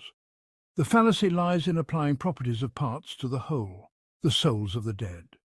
Some philosophers claim human souls are eternal, singular before embodiment, and reunite after death, thus avoiding infinite multiplicity. Others say the soul perishes with the body. In either case, only living souls exist and their number is finite. But if one admits infinite past cycles, each producing an enduring existent, infinite multiplicity follows, whether souls, jinn, or other beings. This is an inescapable problem for those who affirm beginningless cycles, a question concerning their inability to establish a proof that God is one, and that it is impermissible to posit two necessary beings, each of whom is uncaused. The first approach, their claim, is this. If there were two such beings, then the very nature of necessity of existence would have to be predicated of each of them, and whatever is predicated with the term necessary existence must be so either by virtue of itself or due to a cause. If it is necessary by virtue of itself, then it cannot be caused by another. But if its necessity arises from a cause, then the essence of what is termed necessary existence becomes an effect, and that cause is what necessitated its existence. Now, we seek by necessary existence only that which has no connection to any cause in any manner whatsoever. Zayd is an effect, for he is not the only human. They claim that the species human is predicated of both Zayd and Amma. Yet Zayd is not human by his essence, for if he were so, then Amma could not also be human. Rather, some cause renders him human, and likewise Amma has been rendered human too. Thus, humanity has been multiplied through the multiplicity of the substrates that bear it, and its attachment to matter is by way of causation, not due to the essence of humanity itself. In the same way, if the necessity of existence is affirmed for the necessary being by its very self, then it cannot apply to anything else. But if it is affirmed due to a cause, then it is an effect and not truly necessary in its existence. And with this, it becomes manifest that the necessary being must be one. Our response: this division does not apply to that which is uncaused. They say the necessity of existence, either by itself or by a cause, is a valid dichotomy. We respond, your division is fundamentally flawed in its premise. For we have already clarified that the term necessity of existence is ambiguous, unless one means by it absence of cause. In that case, let this be the term used. Then we say, why should it be impossible for two beings to exist, neither of whom has a cause and neither of whom is the cause of the other? So, your statement that what is uncaused must either be so by itself or by some other cause is a flawed division. For the negation of causality and the independence of existence from any cause does not itself require a cause. What then is the meaning of saying that which is uncaused either by itself or by a cause? Our saying uncaused is pure negation, and a pure negation admits no cause. One cannot say of it that it is by itself or not by itself. And as for the necessary being, if by necessity of existence you mean an attribute assigned to it besides the fact that it exists without a cause, then this concept is unintelligible in itself. What arises from the term is merely the negation of causality with respect to its existence. And this is pure negation. It cannot be said of it that it is by itself or by a cause, so as to base a division upon it. Thus this so-called argument is but the chatter of delusion, without foundation. Rather, we say, the meaning of necessary being is simply that it has no cause for its existence, nor does it have a cause for being uncaused. And its being uncaused is not caused by its essence either. It simply has no cause for its existence, nor for its being uncaused, none at all. And one cannot apply to it the analogy of blackness. Is the attribute of colour inherent to it by itself or due to a cause? How could this division apply to attributes of negation when it does not even apply to some attributes of affirmation? If someone were to ask, is blackness a colour by itself or by a cause? If it is by itself, then redness should not be a colour. And the concept of colour should apply only to the essence of blackness. But if blackness is a colour due to a cause that made it so, then it should be conceivable that there exists a blackness which is not a colour, that is, whose colourhood was not caused. And yet that which is affirmed of an essence, being something additional to that essence by way of a cause, is something whose absence can be imagined, even if it is not realised in existence. But we say this division is flawed in its premise. One does not say of blackness that it is a colour by itself, in a way that would negate its being so for anything else. Likewise, one does not say that a particular existent is necessary by itself, or uncaused by itself in a way that would preclude it being so in another way. They say, if we suppose two necessary beings, then if they are alike in every respect, their multiplicity is invalid. Their second approach is this. Suppose there are two necessary beings. Then they must either be identical in every respect or differ in some way. If they are identical in every respect, then multiplicity and duality are inconceivable. For two blacknesses are only two if they exist in two substrates or in the same substrate at two different times. Motion and blackness, when found in the same subject at the same time, are considered two due to the difference in their essences. But if the two essences are not different, like two instances of blackness, then, when time and place are united, multiplicity is inconceivable. If it were permissible to say that in one place and at one time there are two blacknesses, then it would be permissible to say of each individual that he is two persons, yet there is no discernible distinction between them. And if the two necessary beings differ, then they must be composed. If absolute likeness is impossible and some difference is necessary, and if this difference cannot be in time or place, then only a difference in essence remains. And if they differ in some aspect, they must either share some attributes or share none. If they share nothing, then this is absurd, for it would follow that they do not share even in existence, or in necessity of existence, or in each being self-subsistent and not subsisting in a subject. And if they share in something and differ in something else, then what they share in is distinct from what they differ in. Thus there would be composition and division by description, and it is impossible for the necessary being to be composite. The necessary. Being admits no composition, just as it cannot be divided by quantity, so too it cannot be divided by descriptive discourse. Its essence is not composed of elements that descriptive terms indicate as being multiple, such as animal and rational in the definition of a human being. The term human refers to a composite of parts that are arranged in a definition, with each word pointing to one of those parts. The name human applies to the whole, but such a thing is inconceivable in the case of the necessary being, and without this duality is inconceivable. They say, this type of composition is not impossible in the first principle. The response, we concede that duality is inconceivable unless there is some difference, and that two entities identical in every respect cannot be differentiated. But your claim that this kind of composition is impossible in the first principle, this is pure presumption. What is your proof, then, for the oneness of God? Let us isolate this matter for careful inquiry. For one of their famous sayings is that the first principle cannot be divided by descriptive discourse, just as it cannot be divided by quantity. And upon this is built their proof for the oneness of God. They say unity in God negates multiplicity. Indeed, they assert that tawhid, divine unity, is not complete except by affirming absolute unity for the divine essence and by negating multiplicity in every respect. Multiplicity can enter into essences in 5 ways. The first, through divisibility either in actuality or in imagination. For this reason, a single physical body is not considered absolutely one, it is one by virtue of its contingent connectedness, which is subject to dissolution. Thus it is divisible in the imagination due to its quantity, and this is impossible in the first principle, on divine simplicity and the nature of God's attributes. The rejection of composition in the divine essence, the second form of multiplicity, arises when the intellect divides a thing into 2 distinct conceptual aspects, not quantitatively, as a body is divided into matter and form. Though neither matter nor form can subsist independently, they remain distinct in definition and reality, combining to constitute a single body.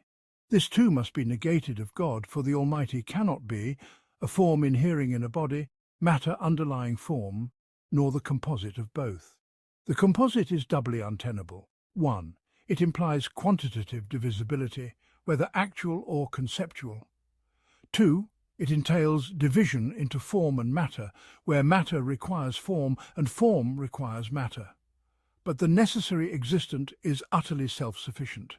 His existence cannot depend on any condition. The negation of attribute-based multiplicity. The third form of multiplicity emerges when considering attributes like knowledge, power, and will. If these are themselves necessarily existent, then necessity would be shared between the divine essence and these attributes, introducing plurality and negating true unity. The rejection of genus-species composition. The fourth form is intellectual multiplicity through genus differentia composition. Blackness, for instance, is both black and colour, where colour is the genus and blackness the differentia. Similarly, human is animal, genus, and rational, differentia. This compositional complexity must likewise be negated of the first principle, the essence-existence distinction. The fifth form arises when distinguishing between essence and existence. A human's essence precedes its existence conceptually, and existence is added to it. Likewise, a triangle's essence, a 3-sided figure, can be grasped without knowing whether it exists. If existence were intrinsic to essence, one could not conceive an essence prior to its existence. Existence relates to essence either necessarily, as with celestial bodies, or contingently, as with humans like Zaid or Amma. This distinction too must be negated of God. The necessary existent as pure actuality. For the necessary existent, there is no essence to which existence is added, his existence is his essence. Just as humanity constitutes the essence of humans, his very nature is pure, unqualified existence. To posit an essence for him would make his existence contingent upon it, a contradiction, for the necessary cannot depend on another. The paradox of divine descriptions. Yet they simultaneously describe God as first principle, existent, substance, one, eternal, abiding, knower, intellect, knower, known, agent, creator, willing, powerful, living, loving, beloved, delightful, delighting, generous, and pure good, claiming all reduced to a single reality without multiplicity. Resolution through negation and relation. They resolve this by reducing all attributes to 1. Negations, salb, 2. Relations, idafer. Thus, substance means existence not inhering in a subject. Intellect denotes existence free from matter, for he knows himself and others without material mediation. Knower, known, and knowledge are one in him, for his essence, being immaterial, is transparent to itself. The emanation of creation. When called creator or agent, it signifies that his noble existence necessarily emanates all existence, as light flows from the sun or heat from fire. Yet, unlike these natural processes, his emanation is conscious and willed. He knows what proceeds from him, for his perfection lies in being the source of all that is. On divine knowledge, will, and the unity of God's essence. The divine knowledge as the source of emanation. His knowledge is the very cause of all existence's emanation. Were one to imagine a shadow-casting body simultaneously aware of its own shadow-casting and content with it, this still falls infinitely short of the first principle. For he is both the knower and the actor, his self-knowledge as the source of all things being the very reason for their emanation. The order of existence follows the order of his knowledge, making his agency inseparable from his omniscience, the identity of divine attributes. When we speak of his power, we mean only that his existence necessarily emanates all possibilities in the most perfect order. When we call him willing, we signify that what flows from him is neither unknown nor unwelcome, but known as the perfection of his being. Thus will is identical with power, power with knowledge, and knowledge with his very essence, all collapsing into absolute unity. Divine knowledge, not derived but creative. His knowledge of things is not acquired from them, for the necessary existent gains nothing from another. Human knowledge is twofold. 1.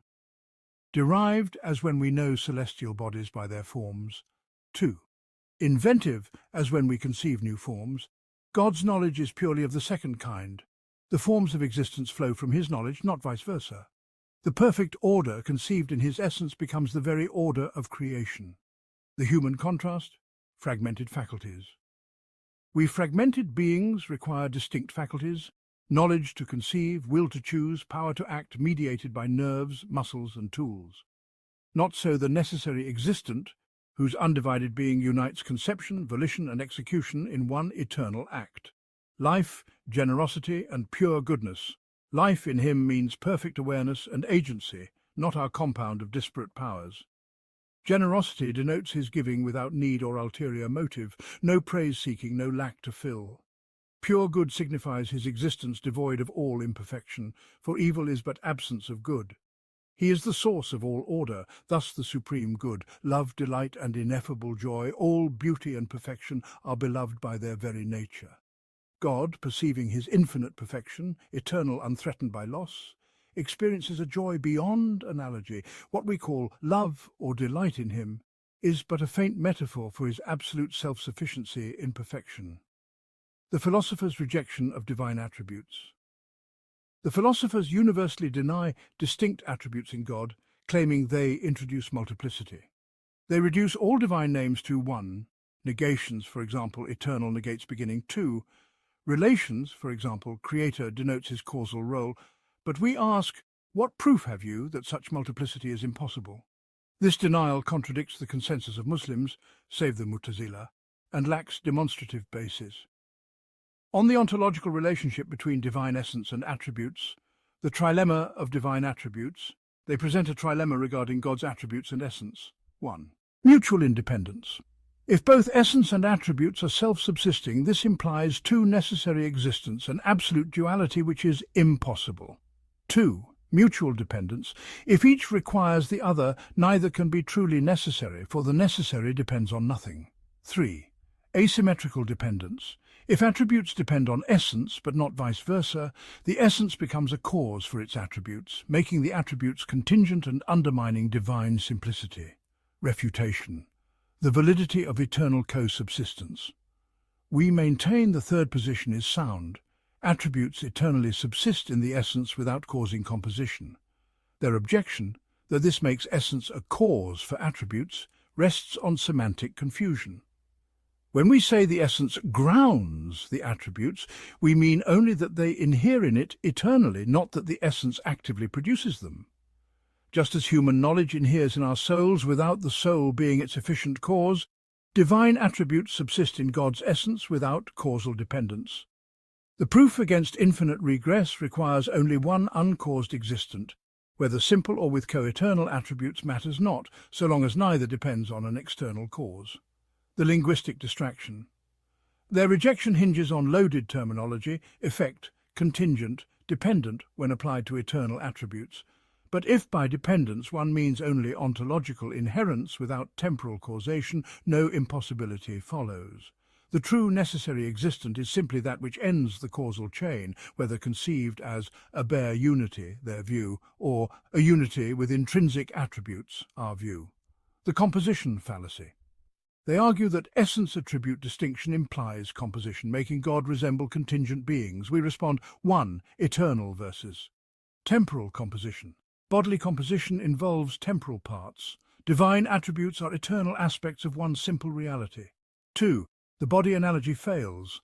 We reject God's corporeality not because he has attributes, but because bodies are inherently contingent, being subject to change and spatial division.